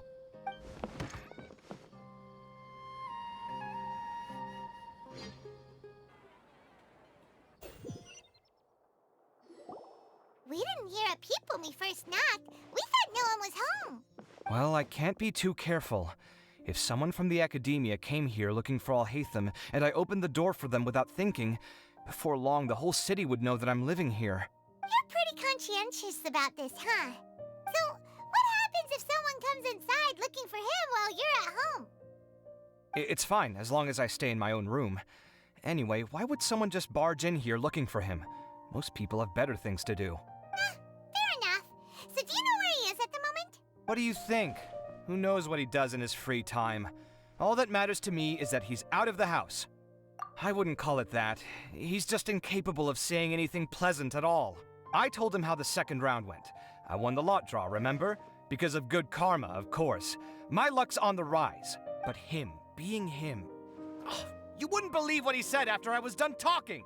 You're always quick to remind me that you're my upperclassman, and yet you do not problem solve in the manner becoming of an upperclassman. This begs the question of why we attach prestige to seniority at all. What does he mean, manner becoming of an upperclassman? What, am I supposed to earn the title of upperclassman now? And he didn't stop there. He said, I'd encourage you to reflect on why you've ended up having to rely on luck every round. Frankly, it's incomprehensible to me how you've managed to make it to this age without acknowledging the proverbial elephant in the room of your life. Yeah, that does sound like something Alhaitham would say. I've had it with him. Every time I talk to him, it's the same way. He finds a way to infuriate me every single time. Anyway, the disdain is very much mutual between us, so I'll be moving out as soon as possible. I'm actually packing my things right now. He'll have to get used to doing his own cleaning and tidying from now on. See those perfectly hung paintings on the walls? They're coming with me too. If his life wasn't utterly devoid of artistic sensibility already, it certainly will be after today. Wait, you're moving out already? But the competition isn't even over yet. How can you afford it? Well, obviously I can't just yet. I'm just packing early to get ahead of the game. I've got my new place picked out already. The moment I have my hands on the prize money, I'm going to buy it and move my things right in. It'll take me 3 days tops to move out of here for good. I now know what I have to do to achieve this goal. No matter what happens in the third round, I will win. I will emerge triumphant. You'll see. Well, we'll be rooting for you. But are you sure you'll be all right? In what way? Layla said that she thinks you'll get caught up in internal conflict. Meaning what exactly? Oh, don't tell me you think I have serious personality flaws too. Oh, we didn't say that. But think about it. You say you want to win, but you also turned Faruzan down when she offered to give you her points. Plus, you took it upon yourself to help those desert foxes.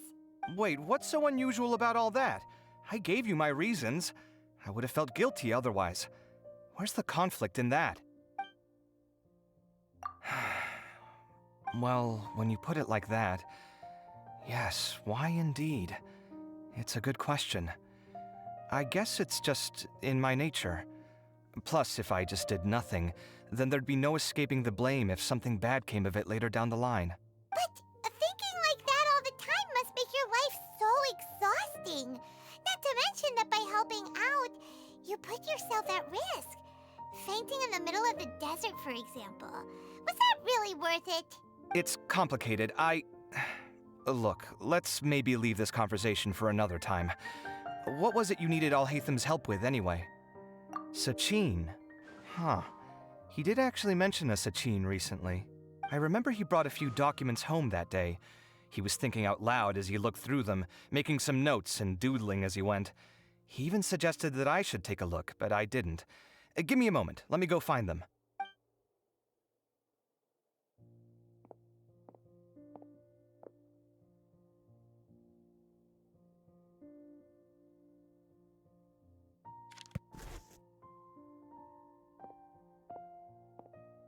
Ah, this is the one. Here, take it. You sure he'd be okay with this? With taking liberties? He's certainly okay with helping himself to my beer whenever he pleases. And anyway, he did ask me if I wanted to read his notes. I didn't see the point at the time, so he just left them on the side. He doesn't leave documents lying around unless he's okay with other people reading them. It's fine, I promise. Cool, if you say so. Okay, let's see what he's got on Sachin. I fetched the documents for you. Feel free to look through them at your leisure.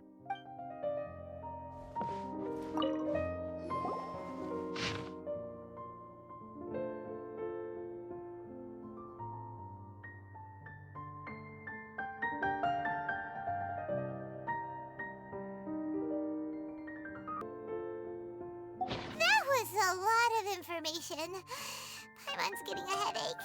So, to sum up, Sachin put the Akademiya in charge of managing his estate and went off to do research, right?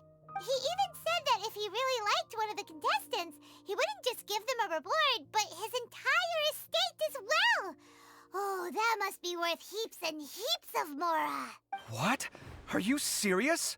All of Sachin's wealth, that's more than I could spend in a lifetime, surely. Heck, if I got chosen, I'd be able to pay off all my debts, then buy a new place, and still have cash to burn. I could build another Palace of Alcazar's Array, except this time, I'd make it 10 times bigger. Oh, then there's that new project in Port Ormos, of course. The bridge renovation. To do it properly would take upwards of... Hey, snap out of it! You're getting way ahead of yourself there, mister. You're right. First, I need to focus on winning and moving out of this place. Huh? Wait a moment. There's a loose slip of paper tucked in between these pages. Did Alhaitham write this?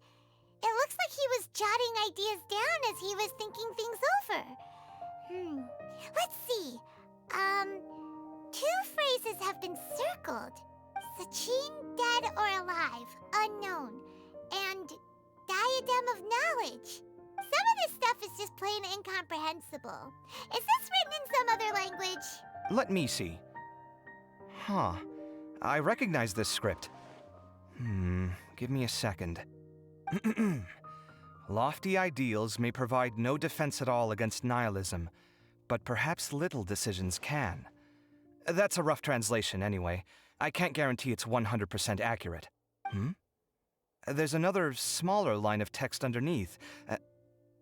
Why would he bring that up? Wow, it's so cool that you can actually read this script! We worked together on a project once when we were students. The title was Decoding the Runes and Architectural Philosophy of the Ruins of King Deshret's Civilization. I had to familiarize myself a little with this script at the time. Oh, interesting. So, any idea what Alhaitham meant by all this? Who knows? The way his mind works is one of the great mysteries of the world. Fair enough. Well, guess we've learned all we can here. Yeah, he better catch those crooks. But until then, let's just head out for a stroll.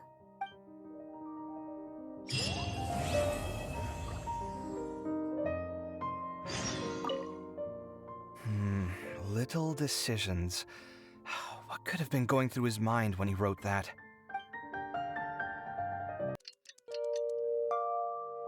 Paimon just heard that the Matra have arrested some Eremites who snuck into the city. Maybe they were the ones plotting to kidnap Sachin. Let's go to the Akademiya and check with Araf. You're here. Sorry, I was just about to send someone to inform you. I only just finished interrogating the suspects. What did you find out? Well, lots of unexpected details, let's put it that way. The mercs themselves were surprisingly easy to catch. We just had someone dress up as Sachin and they took the bait. But then it starts to get messy. During the interrogation, we learned that they were hired by Sachin's own child. What? Why would someone want to kidnap their own father? What's up with that? It's anybody's guess at this point. In any event, apparently the guys we caught are just the tip of the iceberg. Most of them are still snooping around outside the city.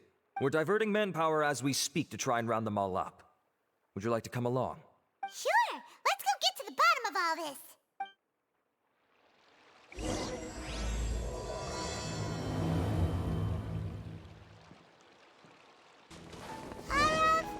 Are you sure this is the right place? Something feels off. I'm positive. But I don't understand why they're all unconscious on the ground.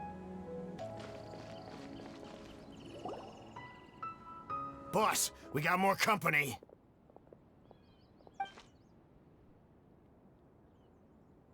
Look, we were just doing what we were paid to do. You're punishing the wrong people here. You want the real culprit? It's this guy. He hired us to kidnap Sachin. What happened? Who beat you all up? Wait, you mean you aren't with them? With who? Who did this? First there was this flying brat. Didn't bother asking any questions, just started throwing punches. After that, some guy wearing green came along and interrogated us for a bit. I've got the confirmation I needed. This is the one who masterminded this whole plot. Giovanni, Sachin's son. If you have any questions for him, now's your chance to ask them.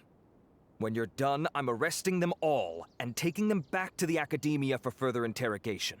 So why did you hire people to kidnap Sachin? What do you think? 20 years ago, he upped and left to go and live a carefree life, not giving a second thought for my welfare. As if that's not bad enough already, he went and put his entire fortune in the care of the Akademiya, along with a contract saying that one day he'd pass it all on to a genius he admired. That's my inheritance. By rights. You expect me to sit back and watch it go to someone else? If he won't give me what's mine, I'll just have to take it from him. Of course! Didn't he say he would be here somewhere, watching the championship from the shadows? So, I figured I'd get some people to nab him. Then I make him change the contract. And if the Akademiya doesn't agree to hand over the goods, I make him publicly announce that I'm his chosen genius. No, the old fart knows how to stay hidden. I'll give him that. He's probably cooped up somewhere watching all this go on and laughing to himself. I already thought he'd gone mad 20 years ago. And who knows what a madman's truly capable of. Diadem of Knowledge? You mean that thing he donated to the Akademiya? Well, I can tell you that it's very expensive. He sold a lot of assets to purchase it back in the day. Weird things started happening after he brought it home, too. For example, sometimes we'd hear a high-pitched voice coming from the storage room. Also, before donating it to the Akademiya, he once shut himself in that same storeroom and researched it non-stop for days. Something was already seriously wrong with him by that point. Nothing he did shocked me. What do you mean, something wrong with him? I only have a vague memory of it, since I was very young at the time. But I have the impression that he went out into the desert for research and didn't return for many years. When he finally did return, he was a changed person. He would mumble incomprehensibly and write essays day and night. I asked if I could see what he'd written, but he chased me out of the room. Later, he went out somewhere and took his written essays with him. When he got back, he signed his contract with the Akademiya. Part of me wonders whether he'd already stopped being my father by that point. Perhaps the man we called Sachin was a demon from the desert who was wearing his skin. Okay, you can stop now. You're creeping Paimon out. You can believe me or not. Doesn't matter to me. I told you all I know. But if you do see Sachin, tell him this for me. Whatever it is that he's researching out there, he'll always be garbage in my eyes. You finished? In that case, come with us. Well, we finally caught the guy behind all this. Thanks for providing us with the critical information. Do you still have any lingering concerns?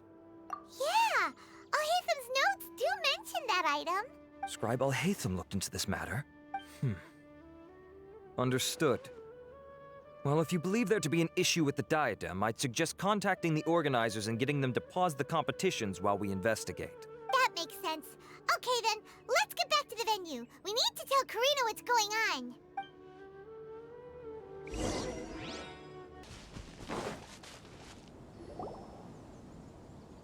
Karina! You're finally back. Where have you been? I looked everywhere for you. The third round's already started. We were out capturing some bad guys who wanted to kidnap Sachin. But that's not important right now. We think there might be something wrong with the Diadem of Knowledge, and we'd like to investigate it. The diadem? That seems unlikely. The Diadem of Knowledge has been used in every extravaganza over the last 2 decades, always without incident. Why has this come up now? This is pretty serious. Let me think. Okay, here's the situation. The diadem is currently in Mount Ima Forest. We moved it there before the third round began. In the third round, contestants have to go into Mount Ima Forest, find the diadem, bring it back, and place it on the stand. The first person to do this gets 4 points. Considering how close the scores are between our contestants, whoever wins this round is very likely to be the winner of the whole competition. As such, I suspect competition to be very fierce. You might not make it in time. I'll mark the diadem's location for you. Please head there immediately. Let's hope nothing happens.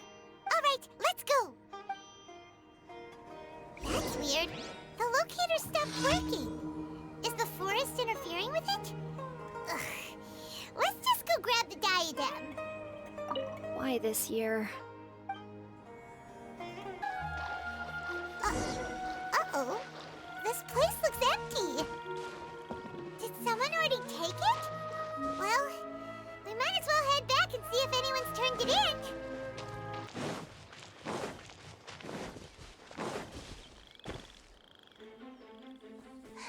Oh, looks like Layla has seized the diadem. But getting to the goal won't be easy.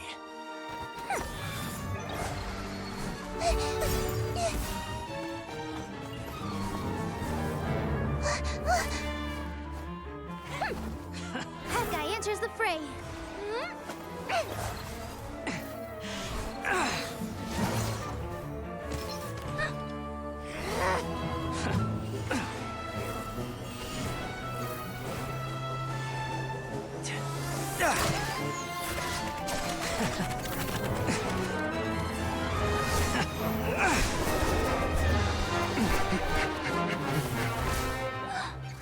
Horizon's device has gone haywire.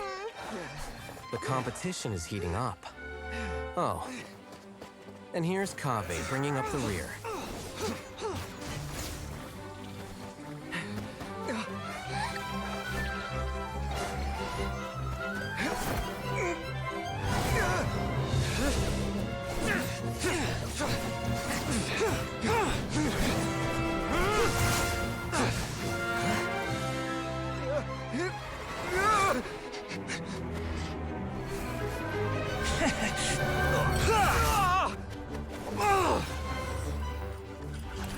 It's Kaveh's toolbox! Throwing the diadem to its owner.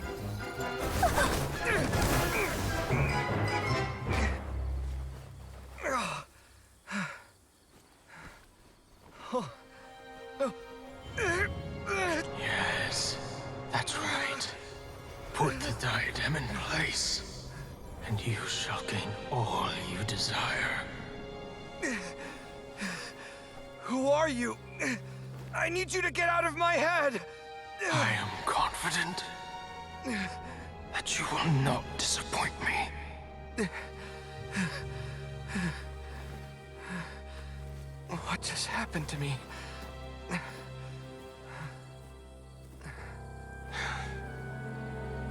Something's wrong.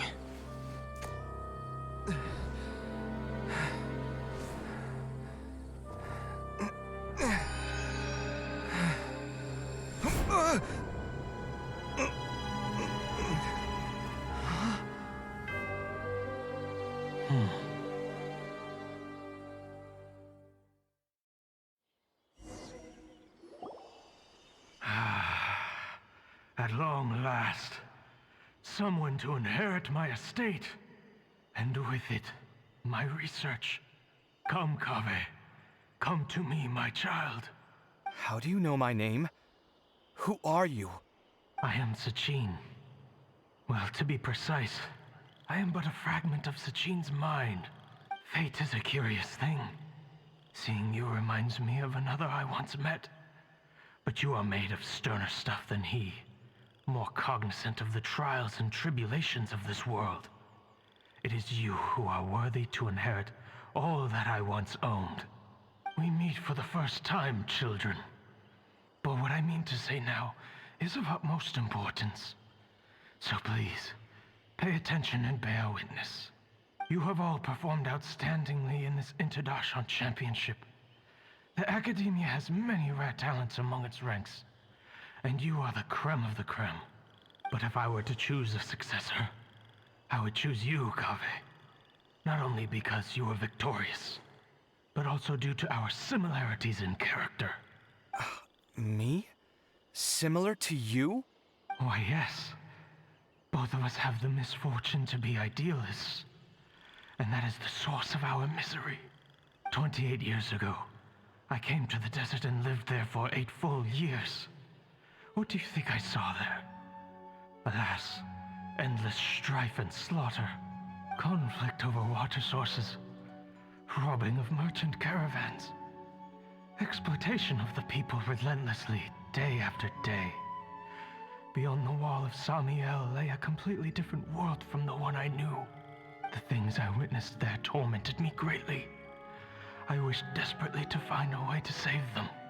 So, did you find a way?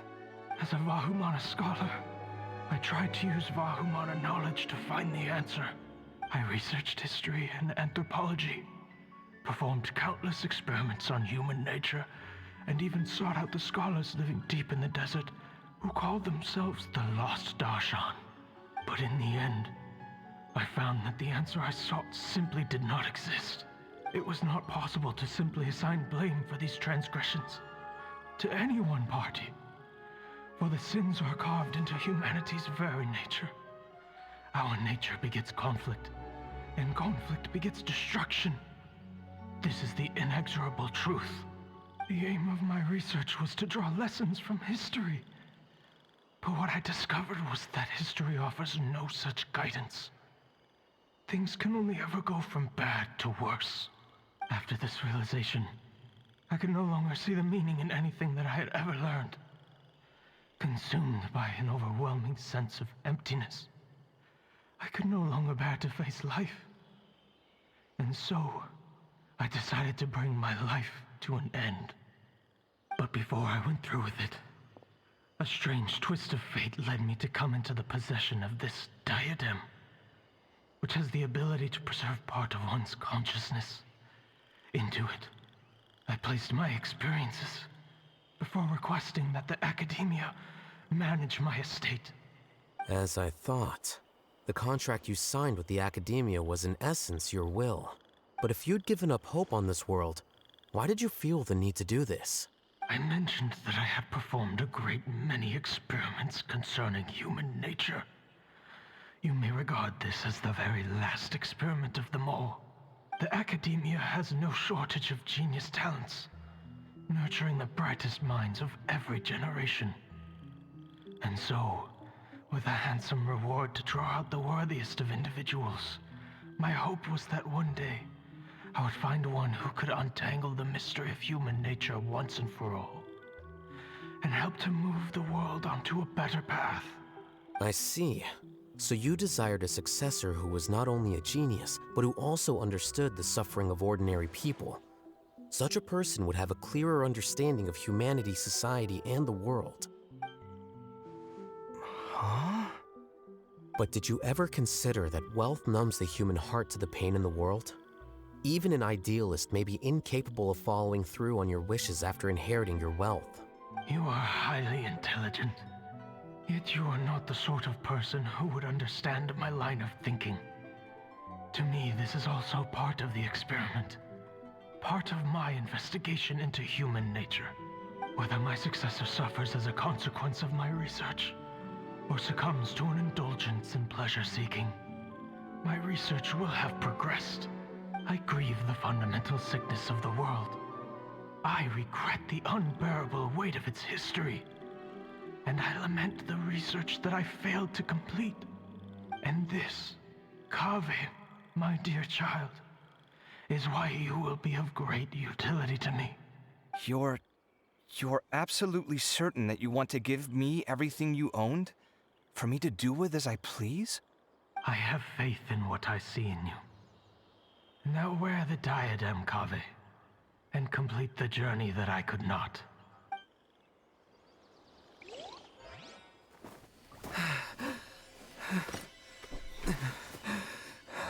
Will the verdict I reached cause you suffering? Or will this newfound wealth numb your heart? I look forward to your answer. All of my research materials are being stored at Huh? I've heard enough! My life's enough of a mess already. The last thing I need is more suffering. Keep your Mora. I don't need it. Didn't you say that you saw a lot of people in pain? Well, if that's the case, then your wealth can go to them.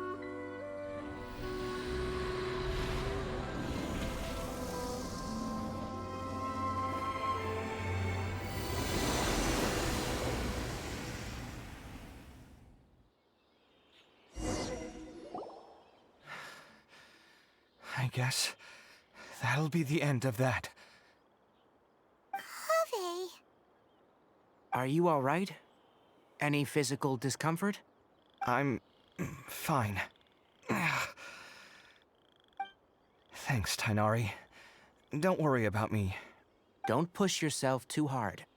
Kaveh. Kaveh may have broken the diadem, but he successfully completed the task prior to that. According to the rules, this makes him the victor of round 3. Points-wise, this also makes him the winner of the Inter-Darshan Championship. As the champion and Sachin's personally designated successor, Kaveh has obtained the rights to inherit the entirety of his estate. For the avoidance of doubt, can you confirm that it is your intention to donate all of Sachin's wealth? Like I said, he thought that the world is a bad place. Well then, let's use what he left behind to change it for the better. Rejecting the world will achieve nothing. He and I, we're not the same. All right. As the scribe, I will make a record of this incident on file. The sages will contact you in person for details on how exactly Sachin's estate is to be used. That sounds fine. I don't know if his research findings were right, nor would I know how to finish his research for him. But what I do know is that by ending this here, no contestants will have to suffer. We won't be the last. There will be more championships to come, and countless future scholars will follow in our footsteps. Sachin's words can only cause pain, but not anymore. No one else has to hear them now. We're all scholars here. I know full well that shutting down his views like this is autocratic and arrogant. Fine by me. I'll bear that responsibility. It's the least I can do. And, well, it's the only thing I can do. Well said. What you've expressed is a sense of justice and idealism that many aspire to, but few dare follow through with. I say this despite the fact that, in my view, it's quite ridiculous. You have long been aware of what your flaws are, but your pride alone prevents you from admitting it. Nevertheless, your perspective is well suited to appearing in a victory speech. Contestant Kaveh, on behalf of the organizing committee, it is my honor to congratulate you on your victory. What? Please. I don't need your insincere praise. Anyway, this isn't the time or place for debates. Keep your commentary focused on the competition, not my views. Congratulations, Kaveh. Also, you'll need to prepare for the award ceremony. Looks like the ceremony will be held at the main venue. Let's head over and check it out. Thank you all for your excellent performance. And that brings this year's Inter-Darshan Championship to a close.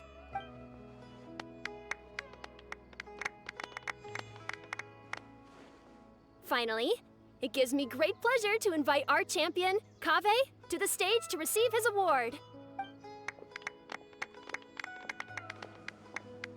Typically at this point, we would crown our champion with the diadem as well as presenting them with their award.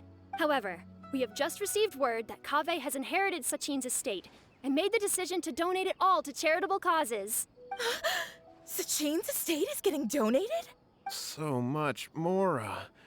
And he gave it all up? Kaveh's generosity will give many struggling families the chance to change their lives for the better. Of course, without the diadem and prize money to present, this makes the award ceremony a little more concise than expected. Would you like to say a few words, Kaveh? I'm sure many of our audience, like myself, are curious to learn why you decided to give all this wealth away. I'm not entirely sure what I should say under these circumstances. I'm glad to have won, even though I'd say luck played a big part in that. As for why I want to give the Mora away, I don't support Sachin's views, and I don't want to take his Mora. With a lot of things in life, people need to experience them for themselves. It shouldn't be up to one person to make a judgment on. Not him, and not me either. Anyway, this isn't really the time and place for such weighty and complicated topics. So, I guess that's all. I'll leave it there. Thanks very much. Oh, Kaveh, just one moment. While this is a short and sweet award ceremony, we do still have a prize to present you with. Please take this limited edition Genius Invocation TCG card. Additionally, your champion status will be logged in your record. This means that the sages will give priority consideration to any future project proposals you submit. All right, I'll take the card. But as for project proposals, forget it. In that case, I declare the award ceremony over. Let's give our champion Kaveh one last big round of applause.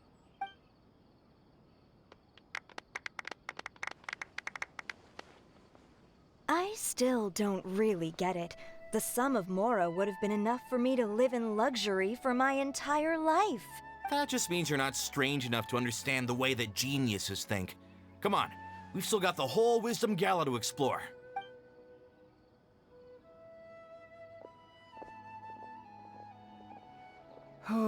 Glad that's over.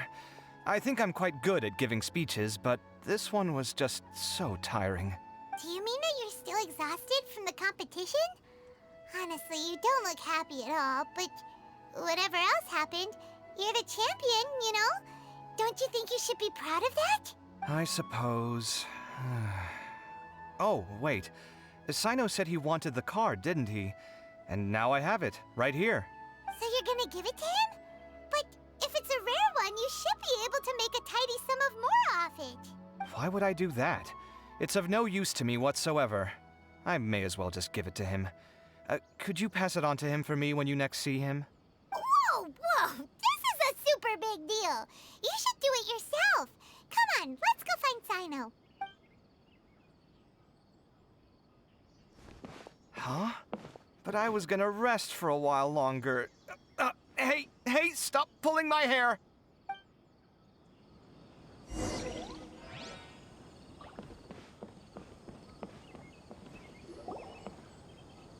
What you looking at, Sino? I'm still thinking about the Sachin issue. What brings you here? Well, they gave me this limited edition Genius Invocation card, and I figured you'd have more use for it than I. But it's a limited edition. Are you sure you want to give it to me? What else would I do with it? I have no use for it. But it's limited edition. Kaveh, are you in trouble? You don't have to do all this. Just tell me what's wrong and I will help. That's not what I meant at all. Yes, I have all sorts of problems, but that has absolutely nothing to do with this card. I'll figure my own issues out by myself. All right. In that case, I accept your generosity. But now that I realize that you have no concept of its value, I cannot simply take it from you. How about this? I shall buy it from you at a fair price. Namely, the price that the previous limited edition card sold for. Oh, come on. It's just one card. How much could it really be worth? 1 million more at the very least. Huh? How much? 1 million more? If you feel that's too low, I can go a little higher. 1 million mora for a card? But you already have a whole bunch of these, shiny ones, don't you? I saw your deck last time we played. Not every card is this valuable, and some cards are exquisitely designed, but not rare. Huh. Well, I guess they must pay you plenty to be General Mahamatra if you're splashing out on things like this. But really, it's fine. I'd feel bad taking Mora from a friend. Don't feel bad. I save a lot. I can spare the Mora for this card. You don't spend all your savings on your hobbies, do you? You should watch that, you know. You definitely don't want to end up borrowing money in a moment of impulsivity. Living with debt is miserable. Sounds like you're speaking from personal experience. I guess you've been through a lot? I don't want to talk about it. In that case, maybe you're the one who should be listening to your advice. In any case, I, Sino, will take this precious card, and it shall join the deck of destiny. Kaveh, come with me in a few moments to collect the Mora. Thanks to you, I have achieved my goal for participating in this tournament. All right, if you insist. Far be it from me to refuse your courtesy any further. Well, at least I'll be able to keep on top of my bills this month. Maybe I'll even have some left over. In fact, let me treat you all to a meal later. Bring Tainari and Kale, too. Well, this is what they call all's well that ends well. Paimon wonders how the other contestants are doing. Let's go check in with them, shall we? Since we're guest commentators and all.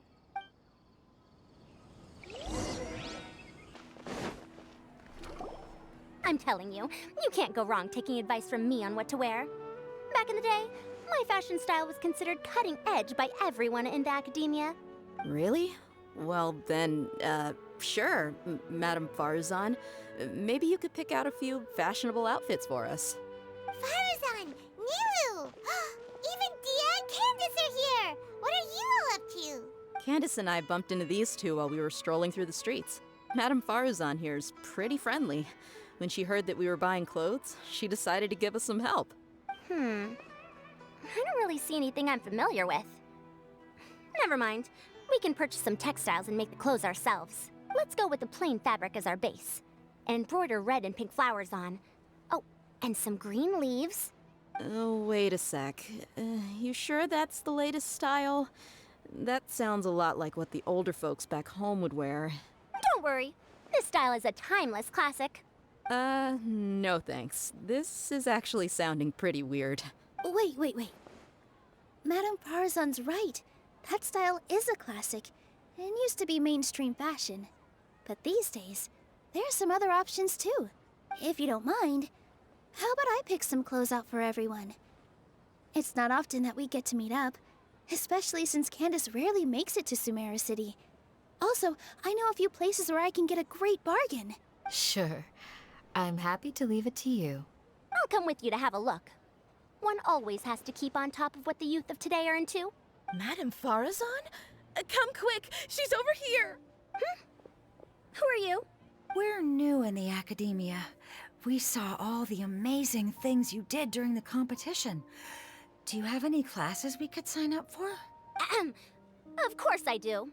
And you're both very welcome to join. That's great! We can't wait. What's your area of research? Precision mechanics? I'm from Haravatat. Huh? But you seem like an expert in machines. Wait, sorry. I remember now. You were representing the Haravatat Darshan in the championship. Oh, their classes are so boring, though. I'm sorry, ma'am. Let me know if you run any other classes in the future. I'll be there. I knew it. What about you? Aren't you going to leave with your friend? I think you're amazing, Madame Farazan, and I'd like to learn from you for a while, if possible.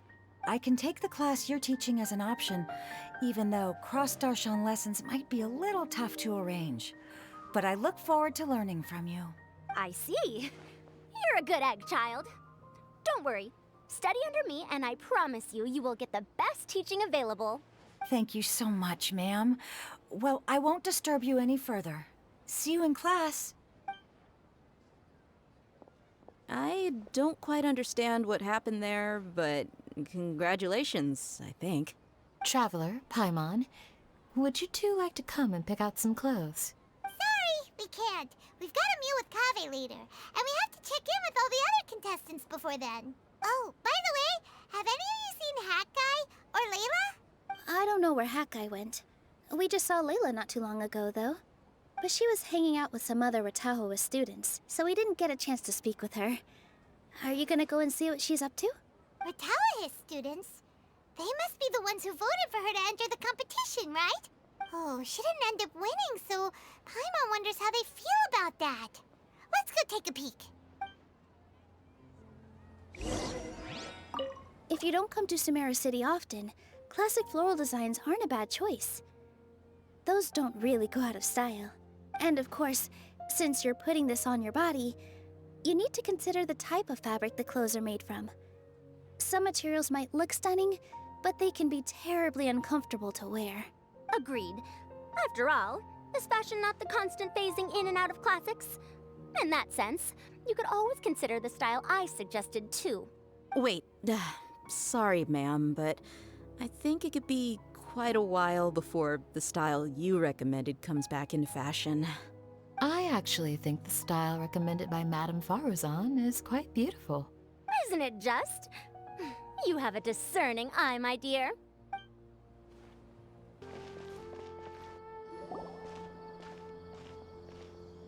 I'm sorry, everyone. I could have done better in the third round. Oh, stop it. If you're going to beat yourself up after doing as well as you did, How bad does that make us look, huh? Heck, it's not like any of us had the guts to enter the championship. I didn't see the whole thing, but you were the only contestant who scored points in both the first 2 rounds, right? And I heard that you actually found the diadem first in round 3. You came so close to winning the competition. Aw, I just got lucky, I think. That can't be true. You had some really stiff competition out there. The renowned Tainari from Amorta, even Sino the General Mahamatra was there. You're amazing, all of you. Getting points off them is a huge achievement. The way I see it, people aren't exaggerating one bit with the nicknames they give you. You are a genuine genius. Aw, thanks a lot. But I really don't think I qualify as a genius. In the second round, for instance, I dozed off and somehow found myself beside the device when I came to. Ah, come on, don't be so hard on yourself. We've decided we're taking you out to celebrate, and that's final. Let's go. Cheer up, Layla. The rest of today's all about you. Looks like things are going well for Layla. This is great. We haven't seen Hat Guy since the end of the competition. Oh well, it's almost mealtime. We'd better go meet up with Kaveh and Sino now.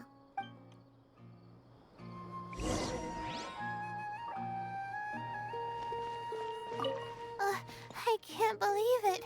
But in the end, no one was disappointed in me.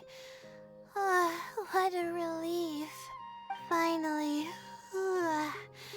I can get some good sleep.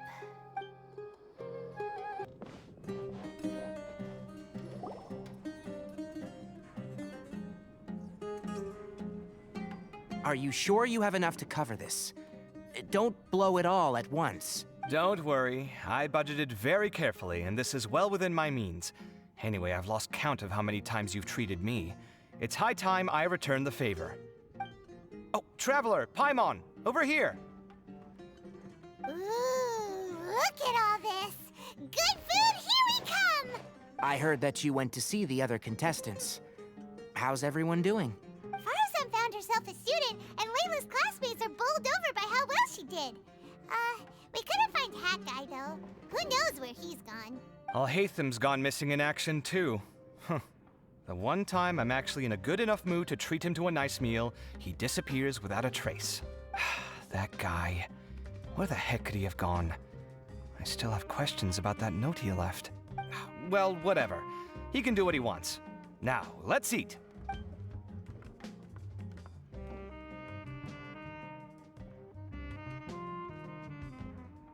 You shocked me a little when you hurled the diadem to the ground. On further reflection, of course, it made sense, but at the time I was expecting at least some amount of deliberation. Sachine's voice started talking to me inside my head from the moment I picked it up. I could feel his emotions, too. It was a mix of despair and horror swirling around inside my mind. He bombarded me with his ideas relentlessly, like he was trying to brainwash me. It gave me a splitting headache that only got worse as he went on. Like I was saying at the time, his views are not necessarily completely without value. But if all his research does is lead to misfortune, then we're probably better off without it. If his forbidden research were to spread in a harmful form and cause people to suffer, the Matra would step in and ban it. I think you did the right thing. I suppose another way to approach it would have been to claim that you agreed to inherit his research, but give up the research as soon as you've inherited the wealth. But that wouldn't have been your style. I won't comment on his theories or experiments, but I don't believe that he was careless in his choice of candidate. He chose you. That means he knew what he was doing. Perhaps. I just think that if you accept someone else's things, you should honor their wishes. That's a good thing. It means that you have integrity. Thank you, oh my god, thank you. See, you get me, Kale. It's a good thing Alhaitham isn't here right now. He'd be quick to explain why you're wrong. Seems like you always include him in the conversation, even when he isn't here. Yep. No dinner with Kaveh is complete without a few words about Alhaitham. I sense that Alhaitham has in fact been here with us all along. He's here? Where? Why didn't you tell me? He lives rent-free in each of our hearts. Oh, that was horrifying. It literally sent chills down my spine. Good thing you didn't say that before we started eating. That would have killed the mood in a heartbeat. All right, enough about all Hatham. Tainari, did you achieve what you wanted out of the championship? I did, in the first round, in fact. Word of mouth proved very effective. I spoke to a handful of people, they told their friends, and so on. Now, a record number of people have signed up to attend the next lecture. Oh, are you free next month? You should come along, maybe even say a few words. About what? I don't know the first thing about anything Amorta-related. Just play to your strengths. For instance, you could talk about the distinguishing features of rainforest architecture, or ask everyone not to chop down too many trees the next time they're building a house. Oh, well, that's no problem. Sure, I'll make time. Has everyone had enough to eat? I can order more if anyone's still hungry. I'm full. Thanks. I'm super full, too. If only we could eat like this every day. Yeah, we should do this more often. Work will always be there, but seeing friends is important too. This is a good restaurant. Let's definitely come here again. Sounds good. We should pick a few other places as backup options, though. There are other good places around here, too? Oh, and don't forget to invite us if you go. There's nothing we love more than good food. Kaveh, do you have plans after this? I was thinking of maybe going to the Akademiya for some alone time. Nothing set in stone, though. Why do you ask? Since everyone is free, why don't we play a few matches of Genius Invocation TCG? Eager to show off your new limited edition card, are you? Not to show off. This is my way of thanking you for your help. Only my best friend will have the honor of seeing this card's debut play. All right, sure. I didn't bring my deck with me, though, so I'll need to borrow one. Actually, Master, I made a new one a few days back. Don't tell me you've been spending all your study hours playing cards. Come on, no need to be so stern. They do say that your innate interests are your best teacher, don't they?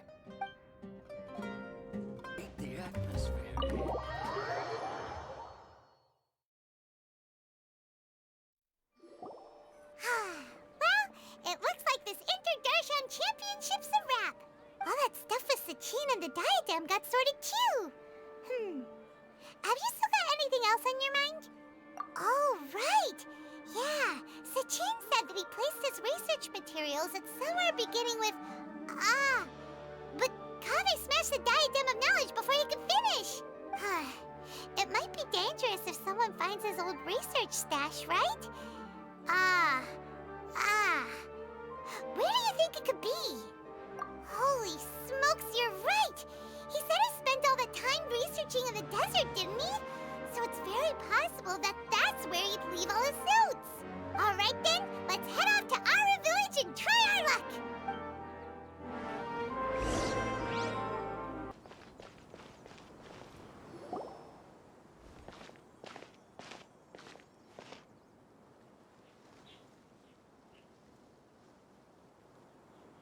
Didn't expect to run into you here.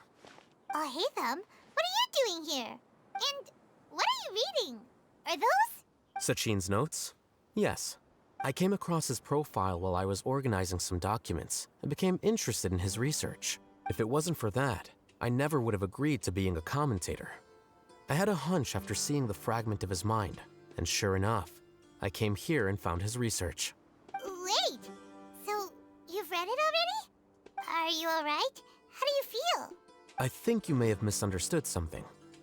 The reason Sachin chose that architect to inherit his research was that only he could really empathize with both the calamity and the humanity that these notes seek to convey. Only one who resonates with these sentiments would suffer and begin to think of history as bleak, the present as perplexing, and the future as pessimistic. Empathy is a double-edged sword. Clearly, I am not the same sort of person as Sachin was. Empaths have many friends, and their wide social circle comes with certain societal advantages. But this also makes it hard for them to achieve their goals. Why's that? All important things in life involve other people. As such, it's extremely difficult to live a life that causes no harm whatsoever to others. If you really want to achieve your goals, you have to be prepared to make enemies along the way. not everyone can deal with that reality. And that reality is like the material here. Objective, heavy, negative.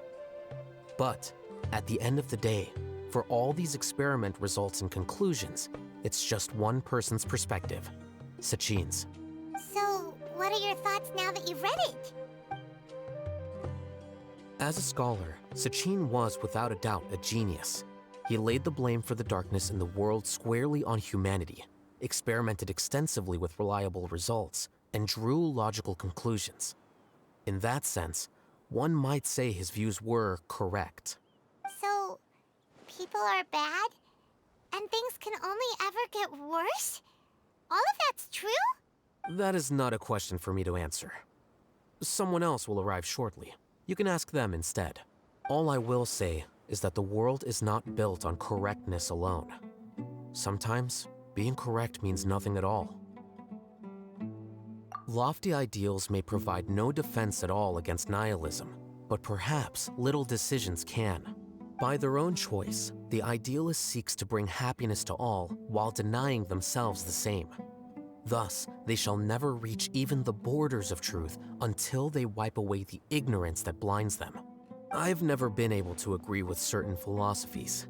Even Sachin himself struggled to comprehend the notion of sacrificing oneself for the greater good. But sadly, all viewpoints will find their supporters, and the way we see the world largely decides our fates. All right then, I got what I came for. These research materials are yours to look after. I'll be off.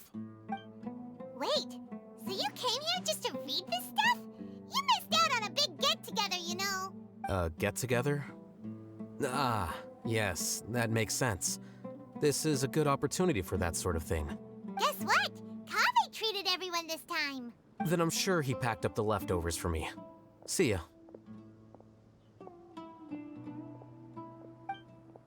And there he goes. Well, it seems like he really wasn't affected by this research. He said that someone else would answer our questions. Who do you think that'll be?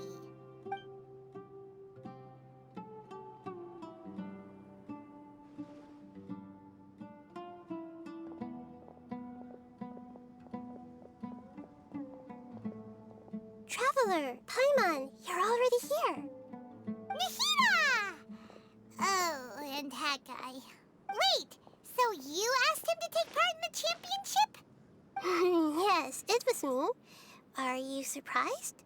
Did you know that there was something wrong with the diadem from the start? And if so, why didn't you switch it out for another one? Because Sachin's research is not mistaken. He spent his entire life researching this topic, and these materials are a result of that. These are the crystallization of his wisdom. Yes, I was worried that the material might cause some disruption, but I didn't want to wipe away all his hard work searching for the truth. So instead, I had Hat Guy here help me keep an eye on things. Seriously? I think you can stop calling me that now. Why? Don't you like it? Well, anyway, if Sachin's chosen successor hadn't been able to handle his research, or if it had brought pain to more people, he would have intervened at a suitable moment. And after all that, the person Sachin chose turned his nose up at his life's work. Pretty hilarious. I was also hoping that this could be an opportunity for you to learn how to interact with people normally. But it looks like that didn't work out. That wasn't necessary. I'm still paying you back for your help. And the last thing I need is more reasons to be indebted to you. Nahida, what did you mean by Sachin's research is not mistaken? Does that mean that you approve of his research? Put it this way instead. Truth to me is like a shroom boar. Some people only see the mushroom on the shroom boar's back, and they conclude that the shroom boar is a mushroom. Others see only the shroom boar's body, and they declare that the shroom boar is a boar. Still others look deeper inside, and determine that the shroom boar is meat. These conclusions are all correct in their own way, but none of them objectively describe the shroom boar. Paimon kinda gets it, but also not really. The world is the same way. No one, not even I included, can understand it in its entirety. All of us are somewhere on the path toward truth. Within the confines of our limited knowledge, some may blindly believe in the beauty of this world, and others may focus only on its evils. In truth, the most important thing isn't what state the world is in now, but what people hope it will become. But of course, I don't mean that as a criticism or a call to action. Ultimately, my duty as the God of Wisdom is to guide every form of wisdom to a place where it can find its purpose. That was a long speech. So what are you actually going to do with these research materials? Because Kaveh, as the successor of this research, does not wish to see these ideas disseminated, I will seal it up. But even though Sachin's research could be considered negative wisdom, it is still a building block of the truth. If someone wishes to follow in his footsteps in the future, I will not stop them. I also look forward to the day that a member of the Vahumana Darshan can not only comprehend his theories, but also find a way out from the despair as well. Vahumana doesn't have that kind of talent. Wait, you're not intending to keep me in Vahumana long term, are you? I don't remember signing up to become a scholar. Don't you think I'm useful enough to you as a prisoner? Oh boy, here we go again. You think so? Well, to that, I would say that in Sumeru, even prisoners have a right to an education. I hope that your studies in Vahumana will help you deal with your own fate, and learn how best to settle old debts from your past. I will review your final thesis myself. I'm expecting great things from you, Mr. Hat Guy.